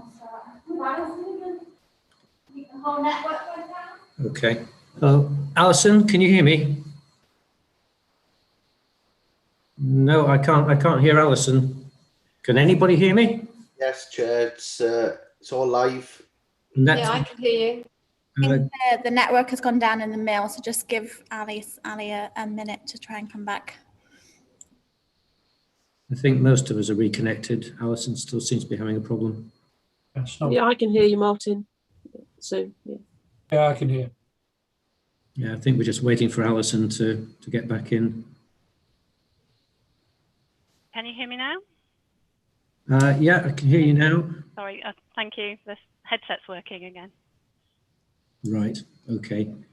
Yeah, so you've got 4 minutes. I'll introduce you again, Alison Fisk, who's the applicant, speaking clearly in favour of the application. In your own time, Alison. Thank you, Chairman, and good evening, everyone. Brimscom Port is designated in the local plans for redevelopment since 2015. Along with many of the other brownfield sites along this valley bottom, it has not been brought forward because of the high levels of infrastructure and decontamination costs are required to bring them out of the floodplain and ensure that they can be developed. Of all these sites, the former port has a disproportionate level of infrastructure to deliver, not only because of the vision to bring back more water to the site in the form of the canal and basin and recreate a link to its distinctive history as the largest inland port in the country, but also as an essential requirement to take it out of the floodplain. Its unique history and importance to the Cotswold canals and local community present both a huge challenge in terms of design and flood modelling, but also a fantastic opportunity to create an exemplar sustainable development with a unique waterside setting.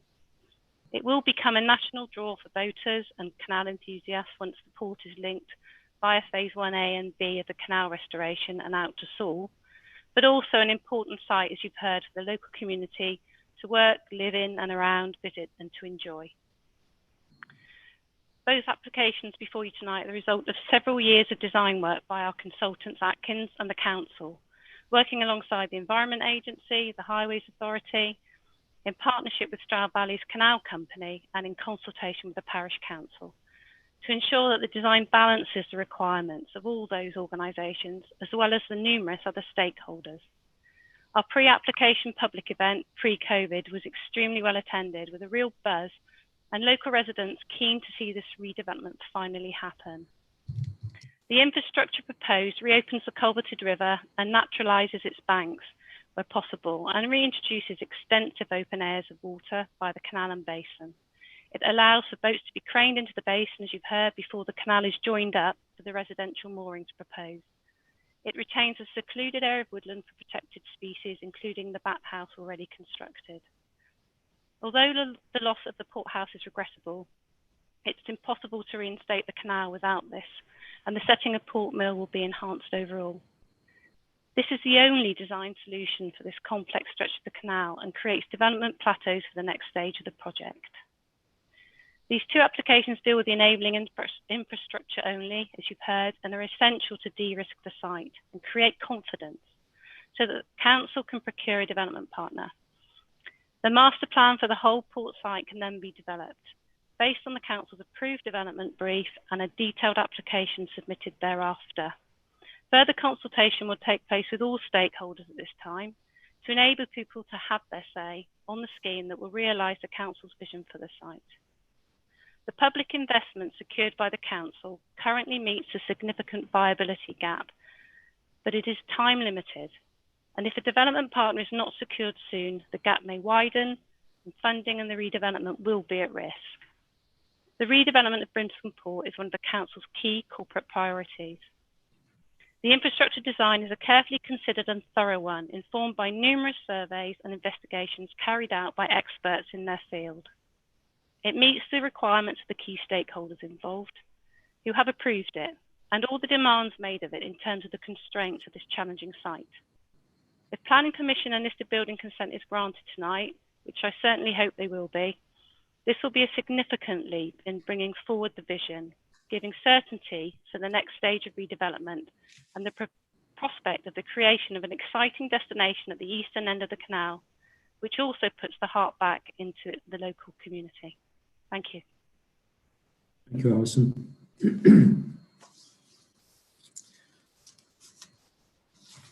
Right, so we now move into questions for officers.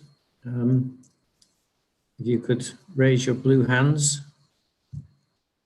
or wave at me if you can't find your hand. Councillor Williams. Thank you.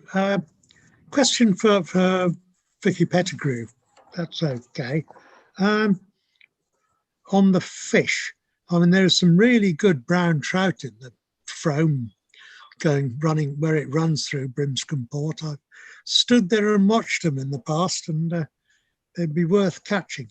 But can you tell me when the last time a salmon was spotted in the River Frome? I would have thought we're probably back in the round about the heyday of the port in the 18th century. And also, why do you only get a mention of salmon and no mention of suin, as we call them, but sea trout or migratory trout, as I think they're called, this side of the border, which I would have thought were just as important? Thanks. Thank you for the question, Councillor Williams. I'm going to add that I'm not a fish expert, so I'm more of a terrestrial ecologist, but I will do my best to answer your questions. So in terms of, I'll start with salmon, because that's something I probably know a little bit more about. I think it's been some time since salmon have been recorded this high up in the watercourse. And that's partly due to the many weirs on the River Frome. And it's the Environment Agency's aspiration to try and reduce the weirs on the River Frome. And actually, in terms of the Water Framework Directive, it's a failing watercourse, not because of its water quality, but because of the weirs and the many barriers to migratory fish being able to utilise the watercourse correctly. So I'd say from a trout point of view, that's a similar issue really. It is the number of weirs along the River Frome, and it's hoped that actually by changing the way that the channel is currently and unculverting it, they've proposed to put in a letterbox culvert and a kind of an eel door, which will allow eels to go through. And by doing that, they want to reduce the velocity as well. So at the moment, particularly eels, because that's something that the reporters focused on. I'm not so sure about trout. I think trout are probably stronger swimmers. But from an eel, and particularly an elver point of view, a young eel, by the time they get up to this point in the watercourse, they've pretty much run out of energy, and the velocity is too high for them to swim against, and they get pushed back downstream. So the idea of this letterbox culvert and this eel pass is that they're going to look to reduce the velocity levels to allow more fish to be able to migrate. So I feel from the studies that have been undertaken and from the fish experts that have undertaken the studies that this will improve the watercourse for all fish and for your sea trout as well. So hopefully we'll start seeing lots of different fish in the frame, but we do have to focus on the weirs downstream, which are also stopping them. So fingers crossed we'll see better fish stocks. Well, just come back to, I do appreciate the problems with migratory fish because of the weirs, and I don't think anything really makes it very far out of the Severn, unfortunately. And I know it was a big consideration when we were looking at doing a hydro scheme at Headley Mill, as there are ones which people fondly refer to as fish mashers, ones which aren't quite as bad, and those issues. But on bats, wouldn't the increased area of still and slow moving water actually provide a lot more insects for the bats, and so encourage them? We're always forever going on about trees and things, but I would have thought one of the things we're getting rid of are those nasty boggy bits which nobody likes, which actually breed an awful lot of insects, which must keep the bat population going. Or am I wrong about that? Yes, you are correct. Are you talking really about the canal areas that haven't been restored currently? Just to clarify. No, sorry, I was talking about the considerable increase in the water area in the port basin that seems to be being proposed. Yes. From an increase in water area, yes, it certainly will. It has great potential to enhance the bat foraging capabilities within the site, as long as we ensure that the development, and particularly the lighting, is put in properly, because if you have the wrong lighting, you could completely detract that usage by bats, and they wouldn't use it. So yes, it has great potential to enhance the site for bats. Okay, Councillor Kay, and then Councillor Lydon. I'm impressed, Mr. Chaplin, about your comments concerning a future possible cycleway along the 419. And I don't think we should leave this subject without tying that up somewhat, because we're faced with an alternative suggestion from Stroud Town Council, which seeks to encourage us to amend slightly the recommendation and add a clause that would allow sufficient space for the proposed Golden Valley cycleway. So do you have some kind of form of words for a condition 18 which would help us be content?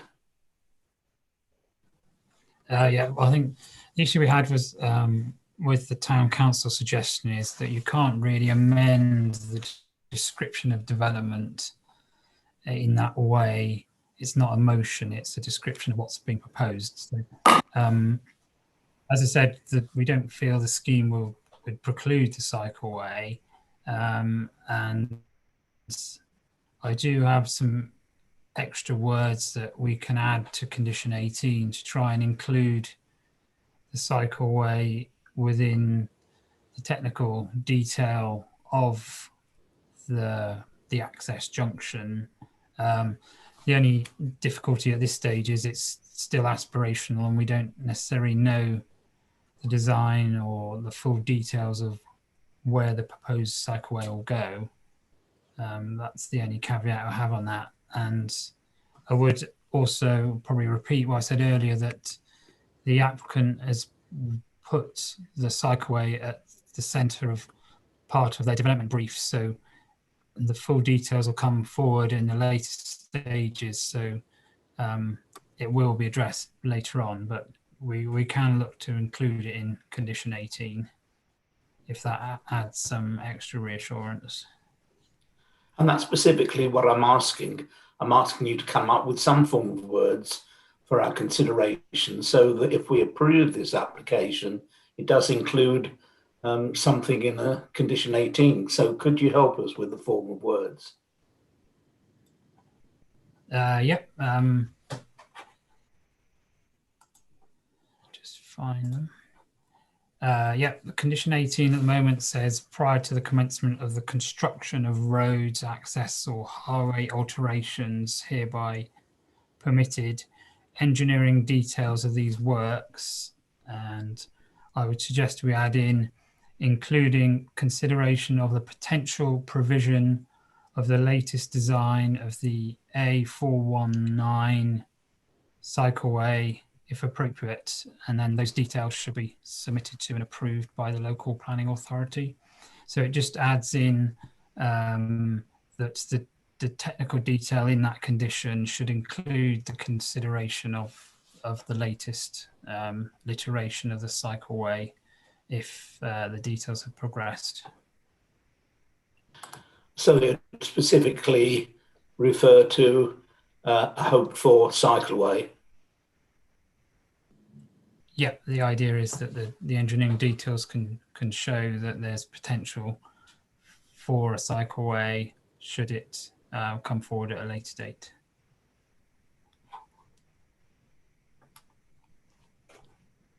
Okay, Councillor Kay, did you have any further questions? No, not at this time, thanks. Okay, Councillor Lydon. Yeah, well, sorry, I've got one is clarification of what we just talked about, and secondly, I wanted to ask about the trees. I suppose, is it custom and practice for us to put on conditions for things that are possible maybes or could happen in the futures? I mean, certainly when we look at other applications, and this is only really right at the start of this, I don't think we put in, perhaps, maybes and possiblies into those things. And I wouldn't want to close down in the future options to look at all sorts of things. And therefore, I just want some clarity on a legal basis, or from John, whether this is, if we're talking about developing this into ultimately, the applicant is looking for a development brief out of this. We're only here tonight to talk about demolition. We're not here to talk about the pros and cons of the development brief. So I just wonder if it is appropriate for us to put in things on possibles and maybes. So I appreciate some clarity from that. Patrick or Jerry or somebody, please. So can I just clarify, Steve, what exactly are the possibles and maybes that you're referring to? Because I wasn't. Well, Councillor Kay asked about putting in, as part of one of the conditions, scope for a possible cycleway, which if or when it may happen, the site may or may not interfere with, etc. And I'm just asking a basic question. I don't think that's normal practice. We don't put in conditions normally about things that could happen in the future. That's all. And I just wonder why, if we do that, we're not creating a precedent, and I don't think it's normal practice. We look at things and what's currently on the ground, because if we get into all the other things that may be coming forward, there's all sorts of stuff we ought to take into account. So just clarity on, is that condition appropriate when we're so early in the stage? John? Yeah, I think, well, the original officer recommendation was to progress without that amendment to the condition. We didn't feel it was necessary at this stage because it could be addressed at a later stage. We've come up with the possible amendment to try and help assist members with this particular issue as it has been raised. But I don't know if anyone else wants to come in on whether or not they feel it is actually necessary. We've got I don't know, Stephen from County Highways is here, if he has a view on it. Chairman, if I may, the condition originally as proposed has come from the Highway Authority. It does include specific phrases in there. Looking at it now, including the words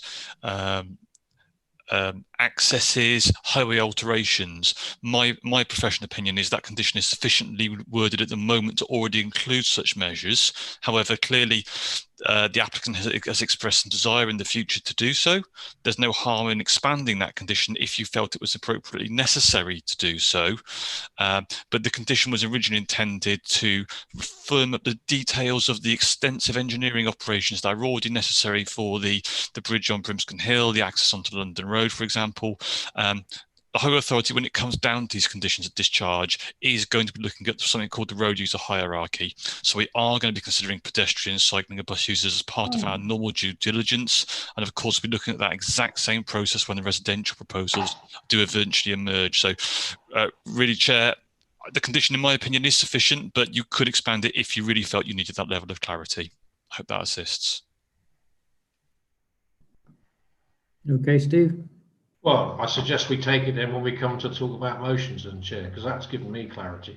My other question was about the cedar trees, because this is on page 39, the first paragraph, the report from the SDD Senior Arboricultural Officer. I mean, I just want to know the status of that report. Is that something we have to take on board, or is that an advisory one? I mean, he seems to be saying quite strong to me there. Reasons given above, I would recommend refusing the application. But I mean, I take it without the trees, we can't do a lot of this work. Is that right? Yeah, that's the tree officer's recommendation. He's telling me that the trees have some merit, but when considering the application, we have to look at the wider planning balance, and having discussed it with the applicant, there is no option to retain those trees. There just isn't the space. And so legally, we can override his concern. Yeah? I mean, he's obviously allowed to echo that perspective, but we can take into account the greater good, etc., etc. Am I right? Yes, we can do a balance. Sorry. Yeah, yes, we can. It's part of, sorry, John, sorry, it's part of the planning balance. So yes, it's perfectly legitimate for us to consider that balanced against all the other issues. Thank you. That's it for me, Chair, for the time being. Okay. Yeah, I mean, it's like the public good versus harm to a listed building situation, which we'll be discussing later. So yeah, we can. Although it is a shame if the trees do have to go. Right. I don't think. Oh, Tom, you've got your hand up. Councillor Williams. I have indeed, Councillor Baxter. Question for John, but possibly for Kate as well, who's here. I think I can't see her now. Do you have an overlay showing how the new port basin corresponds to the original? I'm having real difficulties. I've got an old map here of sort of 1882 of the area, which shows very clearly the basin. It looks as if you've got not far off the same area of water, but perhaps rather reconfigured. And I wondered if you could explain to me what exactly you've done. Yeah, it's not quite so. I don't know if I can. I don't have a direct plan that shows both, but I can try and explain it. If you can see, here's the main site layout. The canal comes through here with the basin here, and then the canal diverts to the south along here, where previously it went straight on here. I don't know if I've got I might have a photo which can you see that historic photo? It shows the basin in the middle with the mill, the main mill here, and then more of a straight line of the canal. So it's not on the proposed route. The basin will come in here, and then the canal will come around and connect to here. So it's not direct replacing in its former route. Here there is a slight diversion to create developable space that side so it can be reached by the access.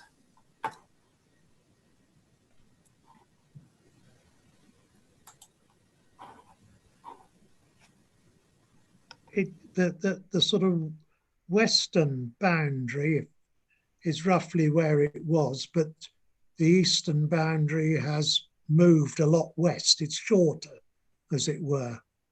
Am I right in that? And also, has the gap between the canal or the basin and the 419? I mean, I'm assuming the 419 hasn't moved, which of course it might have done. That gap seems to have narrowed. So are you now further away from the road than it was, if that makes sense to you?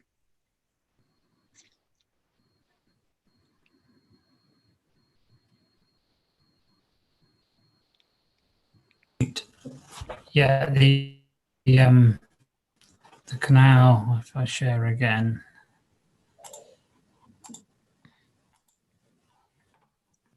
Yeah, the 419 is pretty much an hour route. It joins up further where it used to go, but it is slightly further over with a smaller basin, because obviously we're not looking to provide a massive inland port. It is for a slightly different use. So I would say the water is probably smaller and it diverts south here. So the proposal isn't to recreate what was there before.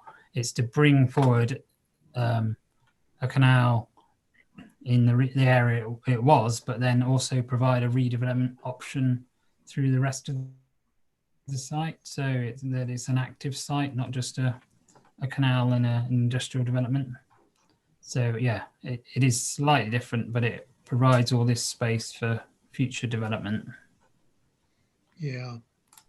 So you've lost a lot of canal basin, haven't you? Going east, basically.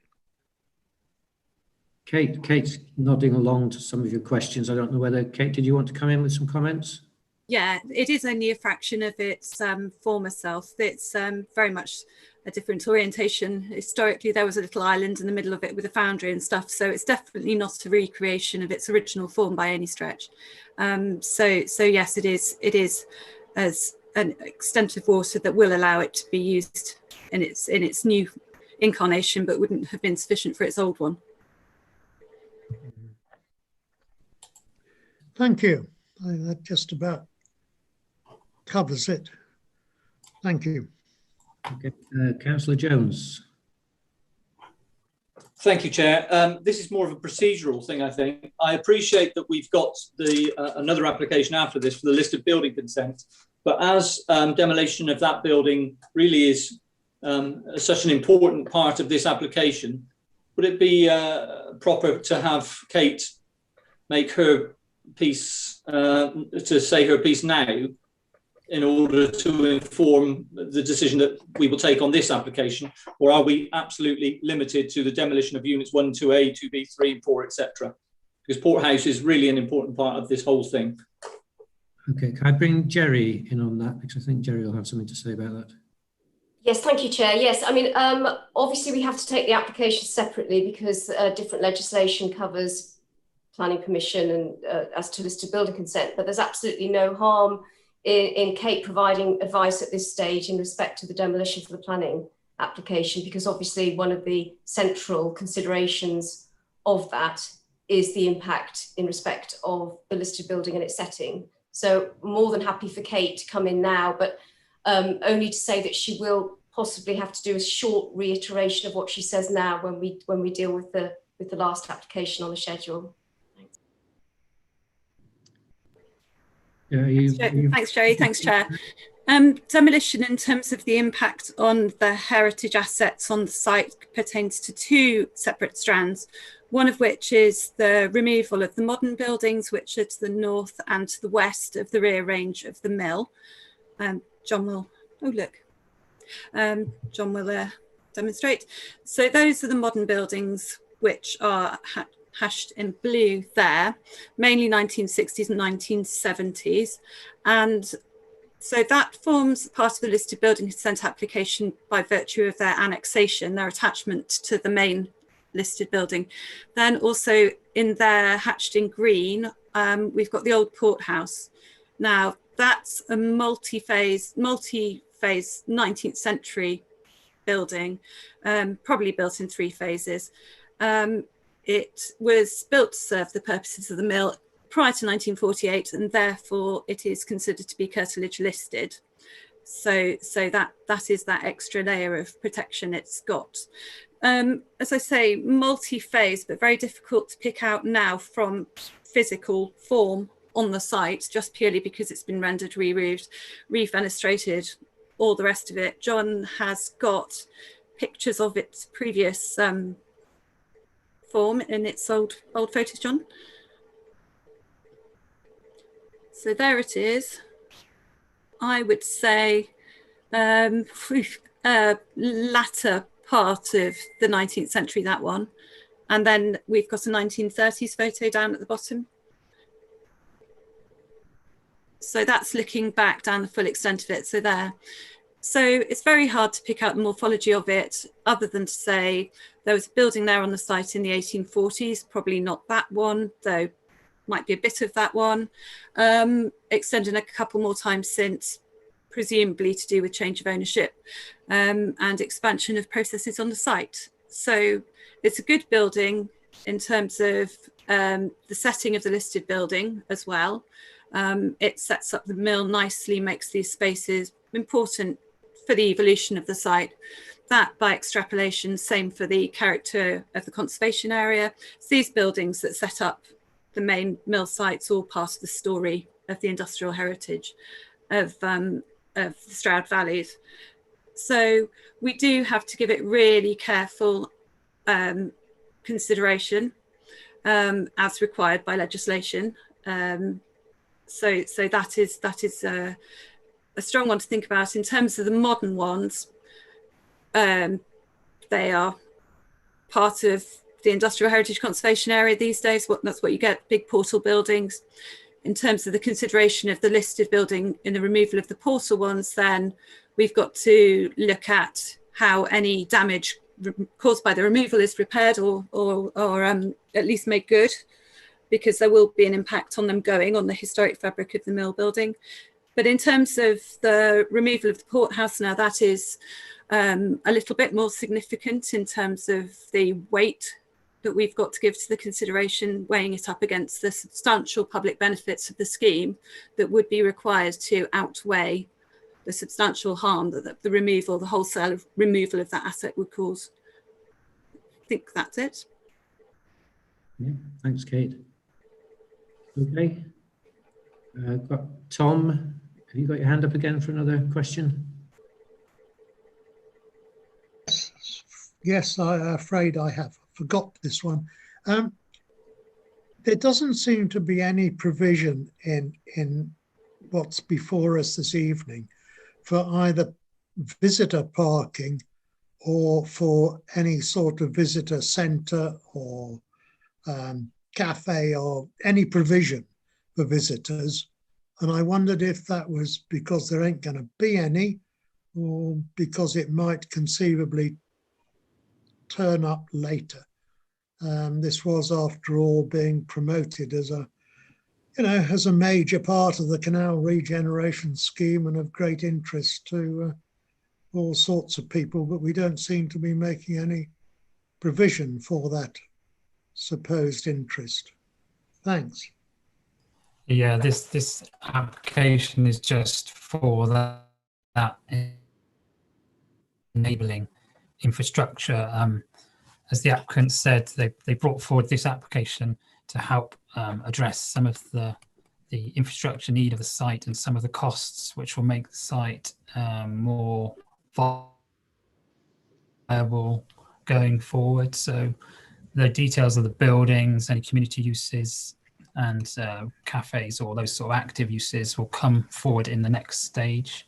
So this, just to reiterate, this is just that initial infrastructure demolition and opening up of the canal and the river.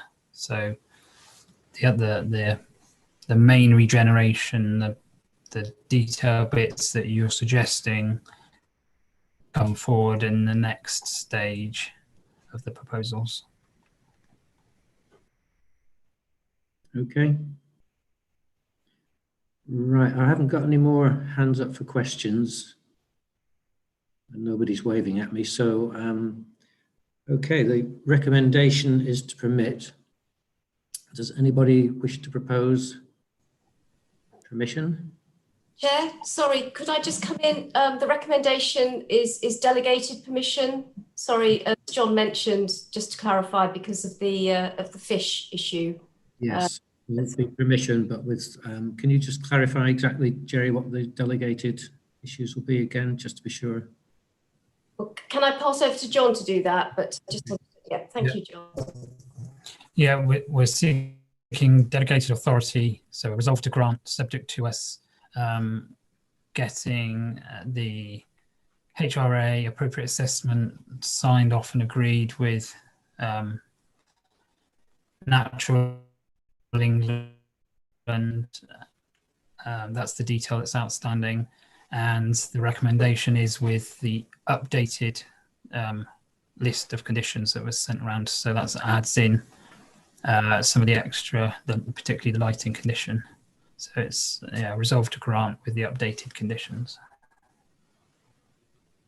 Okay, so everybody's clear what the recommendation is then. Yes, sorry, Jerry. Sorry, Chair, apologies, but can I just add that at the moment, as John has said, it is the conditions which were circulated as very late pages just before the meeting, but that includes the condition 18, which is unamended at the present time, which we have discussed in questions in relation to the cycleway. So just to flag up, at the moment, the recommendation is without any amendments to condition 18 that has been referred to previously. Thanks. Right. If anybody's not clear, speak now or forever hold your peace. Yes, Councillor Kay. Well, I would want to strongly support a recommendation, but I would want to see condition 18 be widened to include the issues about which I talked earlier. So would I have to put in an amendment, or if I proposed the proposal here, could I do it on the basis of including a wider condition 18? I'm assuming you could do that if you set out exactly what it is that you're proposing. I don't know whether an officer wants to confirm that for me. Jeremy? Yeah. Yes, you can. I was just wanted. I was just going to ask Jerry around. Jerry, you said earlier about you mentioned the revised condition regarding cycling. So is that the intention at the officer level? Because this is a resolve to grant, isn't it? So for officers to delegate it. So is it the intention of the officers to go with that amended condition, or are you asking committee for that as well? We're in relation to condition 18. 18. 18. Yeah, we are asking the members whether or not they want to include the additional work. Okay, so then, Councillor Kay, if you're proposing a motion, you should include the revised condition 18 in that proposal. With the permission of the chair, I would like to propose it with that wider wording for condition 18. That's fine. You don't need my permission. You can propose that. Need to see whether you get a seconder. Anybody prepared to second that? Councillor Jones is seconding that. So now I assume we go into debate on that motion.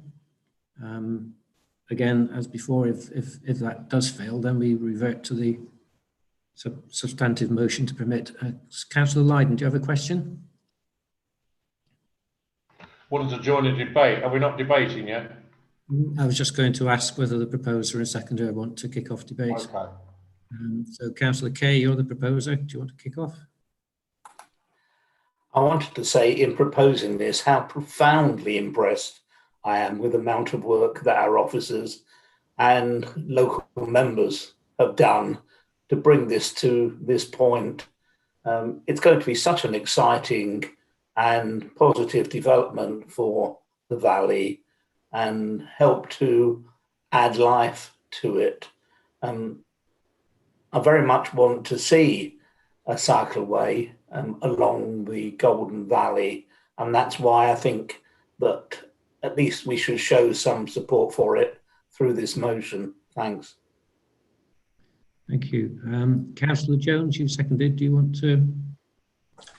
I think Councillor Kay's covered everything. This is clearly a very important project for the district. It's been going on a long time across different administrations. Everybody, by and large, is supportive of it, including almost all residents.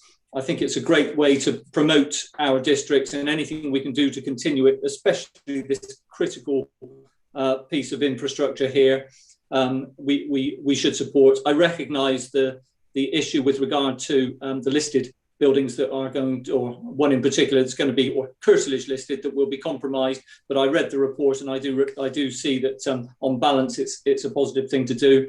I have absolutely no doubt that the applicant would be supportive of cycling in any form. So I'm not sure that there was any need to strengthen the condition, but I don't think it does any harm in terms of setting out what the public will perceive to be the direction of travel here. So I'm fully supportive.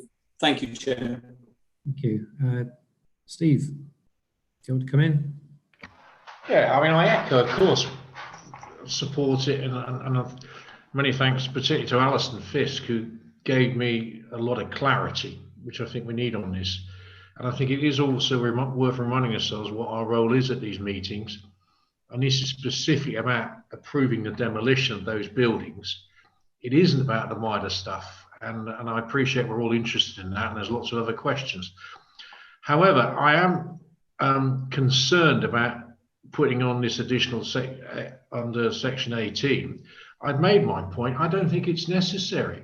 And I think our officers and the county council have given us advice that they think there is sufficient scope with what we've currently got in here to look at lots of other things for the future.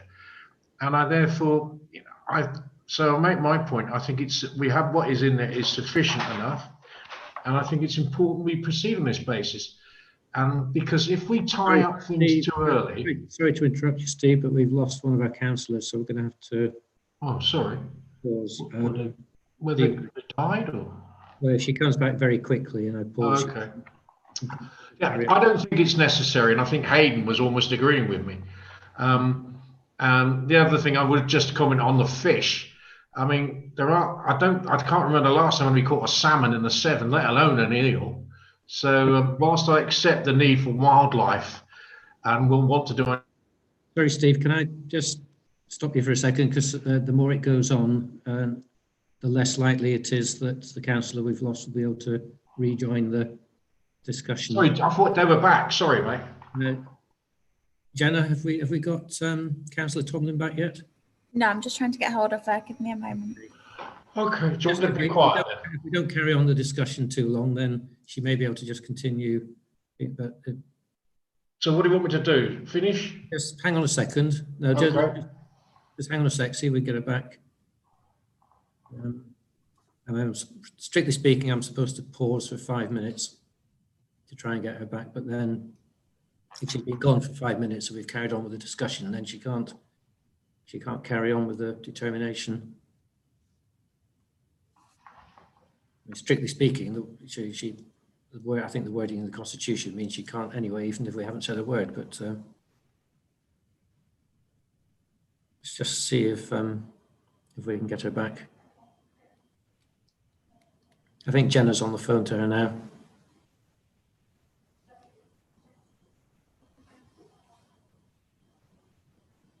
What's happening, Jenna? Okay, she's rejoining.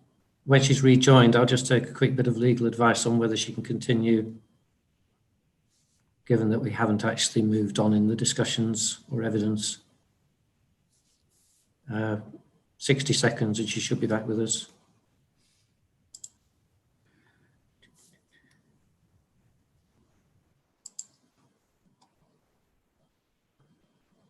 I'm just hoping that if she comes back and we haven't moved on at all, that she might be able to continue, but I will need some legal advice on that.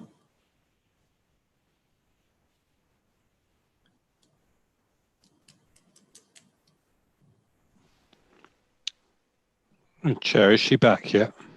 I'm told imminently. Perhaps you could advise me, Jeremy, while we're waiting. Yeah, I think on the basis that it was only Councillor Lydon, and he carried on speaking just because he wasn't aware and you stopped him, and there's been no more substantive debate. Yeah. Councillor Lydon just quickly repeats what he said for the benefit. That's what I was thinking, yeah. Yeah, Councillor Tomlin. We'll be okay to proceed. Right, okay. Assuming she does actually reconnect. Well, if she can't, and you may have to give some of the allotted time because we've been stopped for a while, and then we'll have to proceed. And then we'll probably have to move on because I'm sure people want to. I was going to say go home, but you're all home. I'm not at home.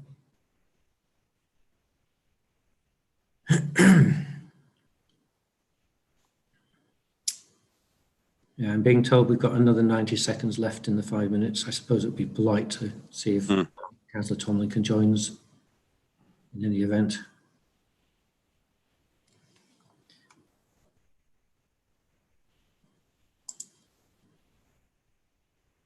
And we've got Councillor. Yep. So I think I agree with Jeremy that Councillor Tomlin, you can continue. You can continue taking part in this item because we haven't actually moved on with any of the evidence or debate. So, okay, Councillor Lydon, could you just backtrack about 30 seconds? Okay, I'll be as quick as I can. Yes, I agree with this, but I'm against the actual motion as it stands. I don't think we need the additional condition under section 18. I think it's sufficient enough as it is, and it gives us enough scope. And I hope we look at lots of other things as part of what's coming forward in this. And it's an exciting project. But I don't like the fact that we actually pick out something which is possible or could happen in the future and put an additional condition in now. I just don't think that's the way we should do it. And the county have advised us and our own officers advised us, and they put a lot of time and effort into this. So, and my other thing was about the fish. Sorry, but I can't remember the last time a salmon was caught in the Severn, but that's just sometimes we just overrate these things. But so I'm against putting on the motion is I would prefer to support the original officer motion, which is the recommendation as it stood in the last paper. Thank you, Chair. Is that okay? Yep, thanks. Okay, I've got Councillor Cooper and then Councillor Clifton. Councillor Cooper. Thank you, Chair. Yeah, I completely agree with Councillor Lydon. I'm fully in support of this project. I think it's fantastic because, as I say, it's been around ever since I've been a councillor.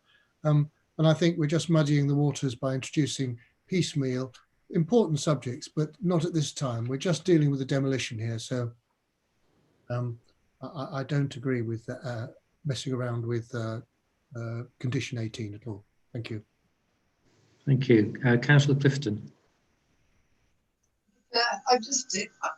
I'm just not entirely clear exactly what Councillor Kay is proposing. Something along the lines of, doesn't really constitute a very clear amendment to my mind. I'd rather just keep to what we've got, which we know will encompass all sorts of things as has been described, or else I would like to hear a little more precisely exactly what Councillor Kay would like proposed, because I don't think it's clear enough to amend something to something so vague.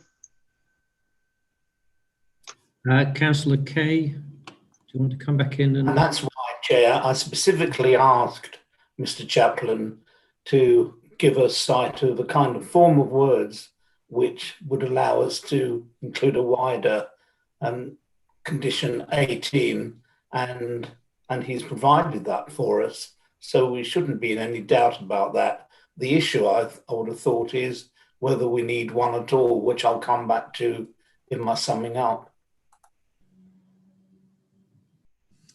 Okay, I don't have any other hands up. Stephen, did you want to just come back in? I mean, I think you've already made it clear that you feel that it's not necessary, but it won't do any harm. I think that's what you were saying. Sorry, I'm talking to Stephen from Highways. Apologies, Chairman. I wasn't clear if you're referring to myself. So, Chairman, obviously conditions, as you all know, need to be precise. There's a set of drawings before you which indicates a degree of infrastructure works. If we had a scheme which clearly showed the A419 cycle route, which we understood the full scope of it, it clearly would be appropriate to roll something in. At the moment, we don't have those details. Therefore, if you want to include some additional wording into that condition to ensure that the sentiment is felt, I would suggest possibly just simply including the word "and cycleways" or cycleways as may be necessary. Clearly, we've heard the applicant's aspirations, the community's aspirations, and of course, everyone, as you say, wants to include active travel at the heart of these proposals. But the absence of detail means we do need to keep this relatively fluid, but you could include that word cycleways, I think, to add some clarity should you wish. John, did you want to come in on that following what Stephen said? Yeah, I don't have any anything really to add to what Stephen said. I'm happy to include it if that's what members want, but likewise, happy as originally drafted. Okay, Councillor. Chair. Yes. Sorry. Sorry. I've lost track of Chair. Jeremy, yes. I was just going to say we now need some. I think I'm probably pipped you to it. We probably now need clarity from Councillor Kay as to which one he's happy with. That's what I was just going to ask. Councillor Kay was talking about summing up. I was just wondering whether you could clarify, Councillor Kay, which of the possibilities you'd be happy with. I'd go for "and cycleways."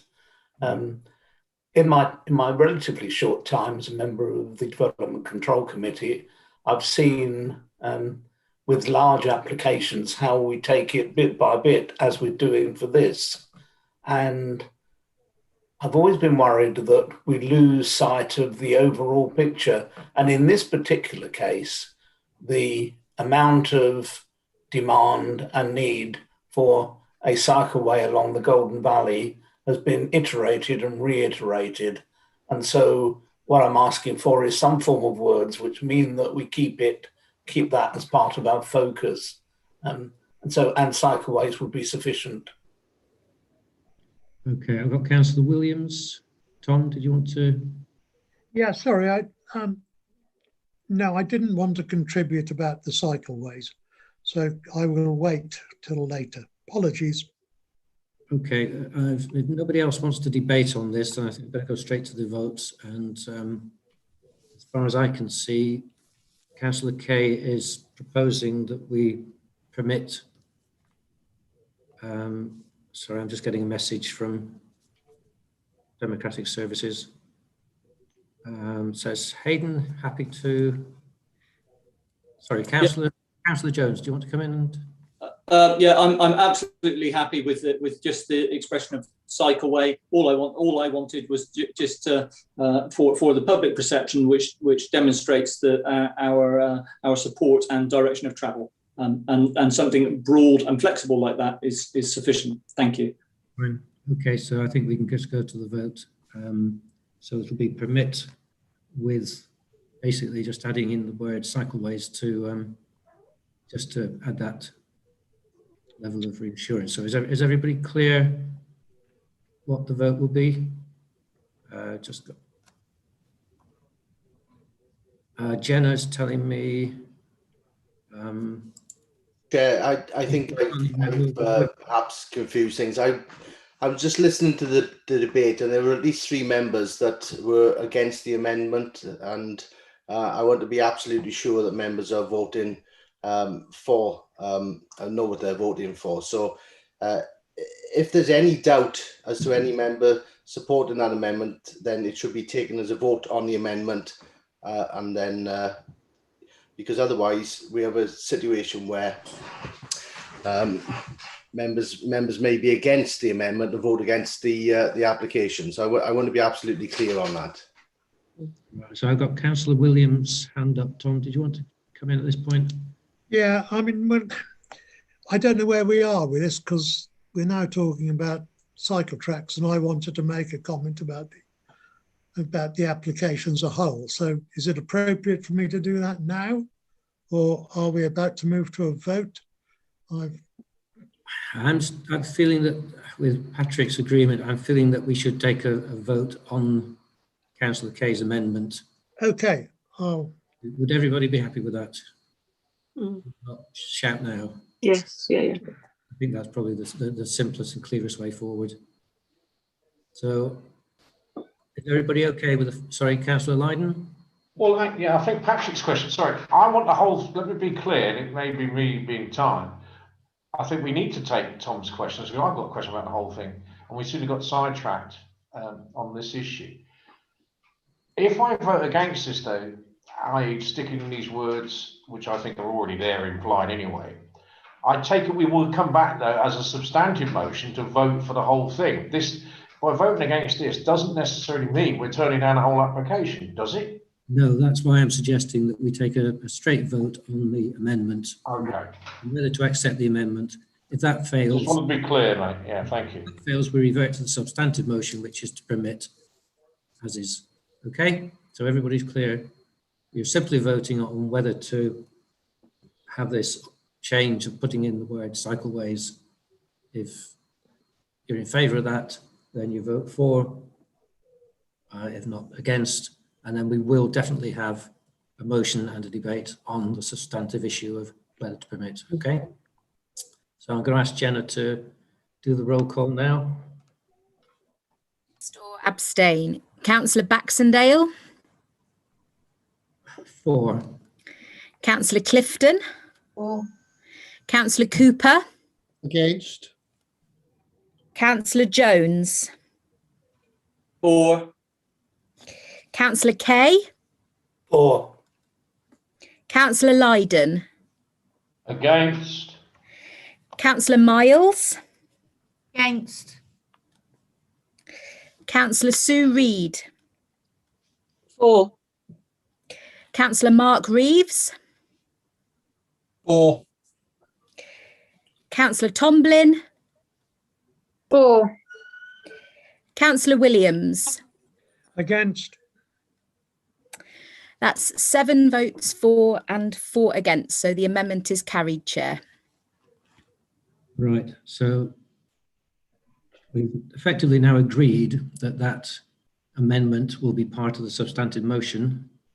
And we're now going to go into, well, sorry, can I have some advice from Jeremy or Patrick?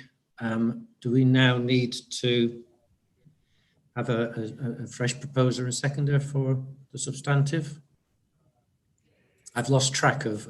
Well, I think if I'm, if my recollection is correct, the committee just approved the amendment.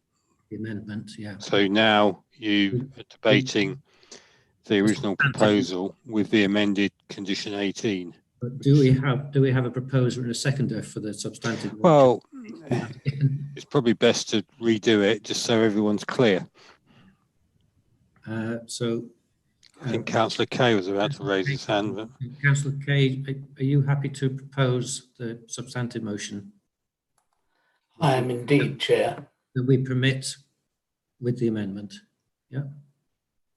And I've completely forgotten who seconded. Councillor Jones, yes. Councillor Jones, Yeah. Are you happy to second? I'm happy to second, Chair, yes. Right, okay. Right, so we've got a proposer and a seconder. Does anybody wish to debate on the substantive motion to permit, or should we go straight to a vote? It looks like we can go straight to a vote. So sorry, Councillor Williams. Thank you. Yeah, I mean, I'm generally in favour of it. This, as everyone says, this has been churning through the mill for as long as I've been a councillor, which is probably too long, and we need it done.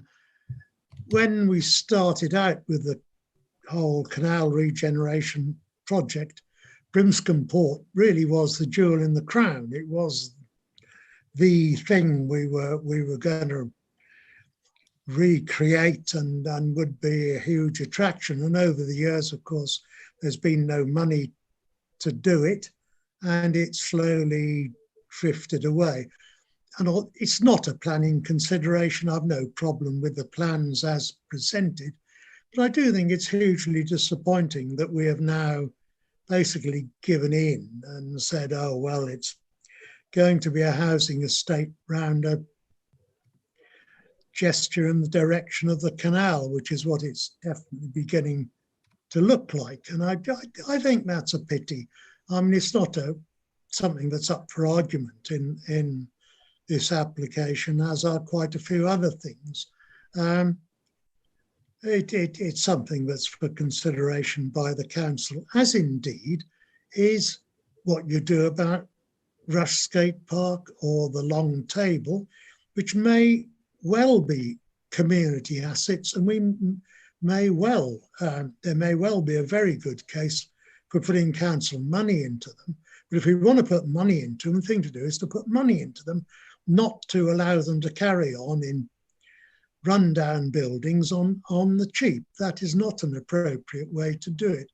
So I'm totally in favour of it. I just think that across the piece, it lacks ambition, and I would rather have seen it postponed. Admittedly, you know, it's been postponed and postponed, but I think I'd have rather seen it postponed in the hope that one day we really could restore this historic port. And it is a historic port.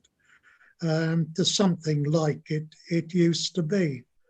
But that's not what's in front of us today, so I will support this proposal. Okay, Councillor Jones. Thank you, Chair. I just wanted to use debate to really answer Councillor Lydon's question earlier on with regard to salmon in the River Severn.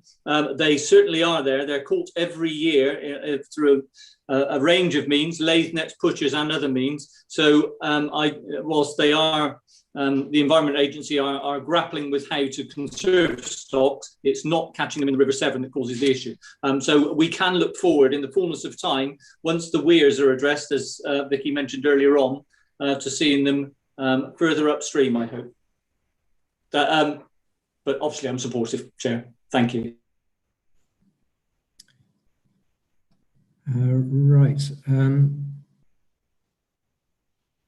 Yes, Jerry's wanting to come in and just remind us that it's actually what you're granting is a delegation to officers to permit. Yes. Sorry, so Jerry, do you want to come in? That's it, Martin. That's all. It just got lost a little bit as we were going through to this particular motion. So just to flag up that we still need to hear back from Natural England. So it is a delegated authority we're seeking. Thank you. Right. So if we're going to go to a vote, just to be clear, what you're voting on is that you're actually delegating authority to officers to permit once we've sorted out the issues with Natural England. But in effect, you're voting to permit. So I don't have any more hands up, so I'm assuming there's no more debate, in which case we can go to the vote. And the motion is to delegate to officers to permit, as amended, with the addition of the mention of cycleways. Okay, so if you're in favour of that, it's vote for. If you're against, vote against or abstain.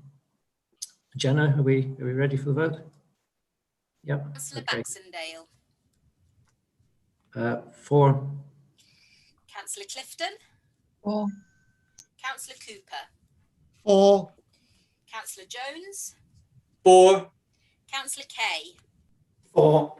Councillor Lydon. 4. Councillor Miles. 4. Councillor Sue Reed. 4. Councillor Mark Reeves.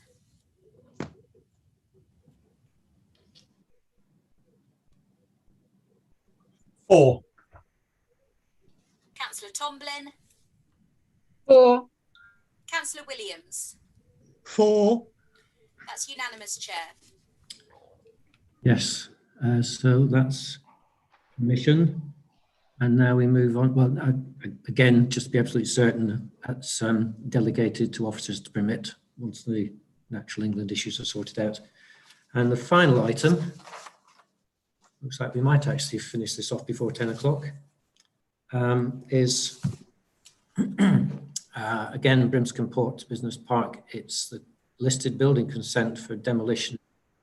The demolition of the Port House building, the curtilage listed building, and the case officer is Kate Russell, who obviously has already pretty much run through her reports, but would you mind doing it for us again, Kate? Completely fine.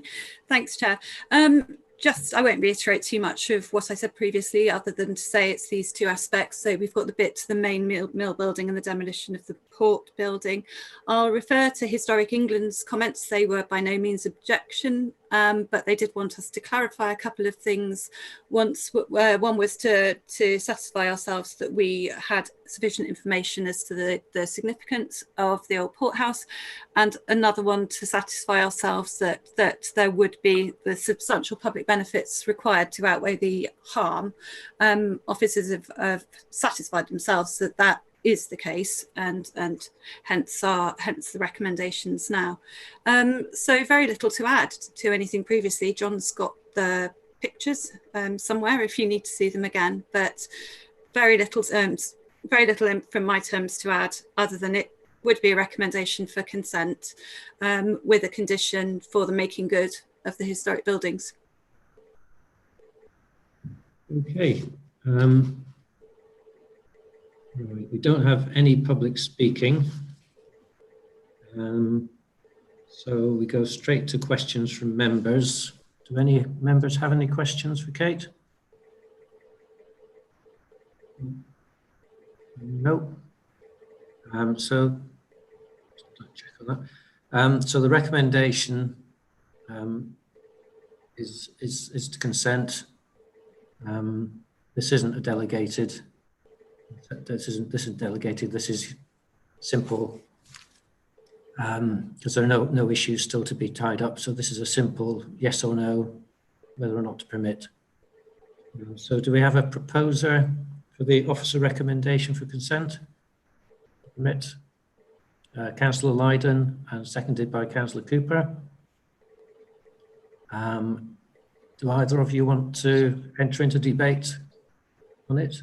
Or are we going straight? All I would like to say is thank you for the debate tonight, and look forward for whatever happens in May that other councillors carry on this good work. I don't actually share all of Councillor Williams's perspective. I think officers particularly work very hard on this, and it is a very, I think, and there's lots of scope still there for the future. And so well done. It's never going to be an easy project, this. And those of us who sat through presentations by Atkins, etc., will know that. So I think congratulations to all, and let's move on from here. Thank you very much, Chair. Thanks. Councillor Cooper, did you want to say anything? No, I have nothing further to add, Chairman. Thank you. Okay. Anybody else particularly want to join in? Yeah, could I just come back on that, because I didn't wish for one moment to suggest that huge amounts of work haven't gone into this over the years by officers. I know they have, and it's been an absolute uphill struggle, and there have been loads of work going to plans which simply got knocked back in the end through lack of money or highways and things, which wasn't the officers' fault. So no, I mean, nothing I was saying was a go at officers, and maybe the time has come to just do what we can do. I just think it's a pity that we can't do more, that's all. Thanks. Right. Jerry, sorry, did you want to come in? at this point? I had a message that you might want to come in. That might have been from earlier. Yeah. Okay. Right. So if there's no further debates, then I think we go straight to the vote, to which is on permission. So it's for, against, or abstain. Councillor Baxendale, For. Councillor Clifton, Councillor Cooper, For. Councillor Jones, For. Councillor Kay. What? Sorry, Councillor Kay, could you repeat? Repeat that. I shouted for. Thank you. Councillor Lydon. For. Councillor Miles.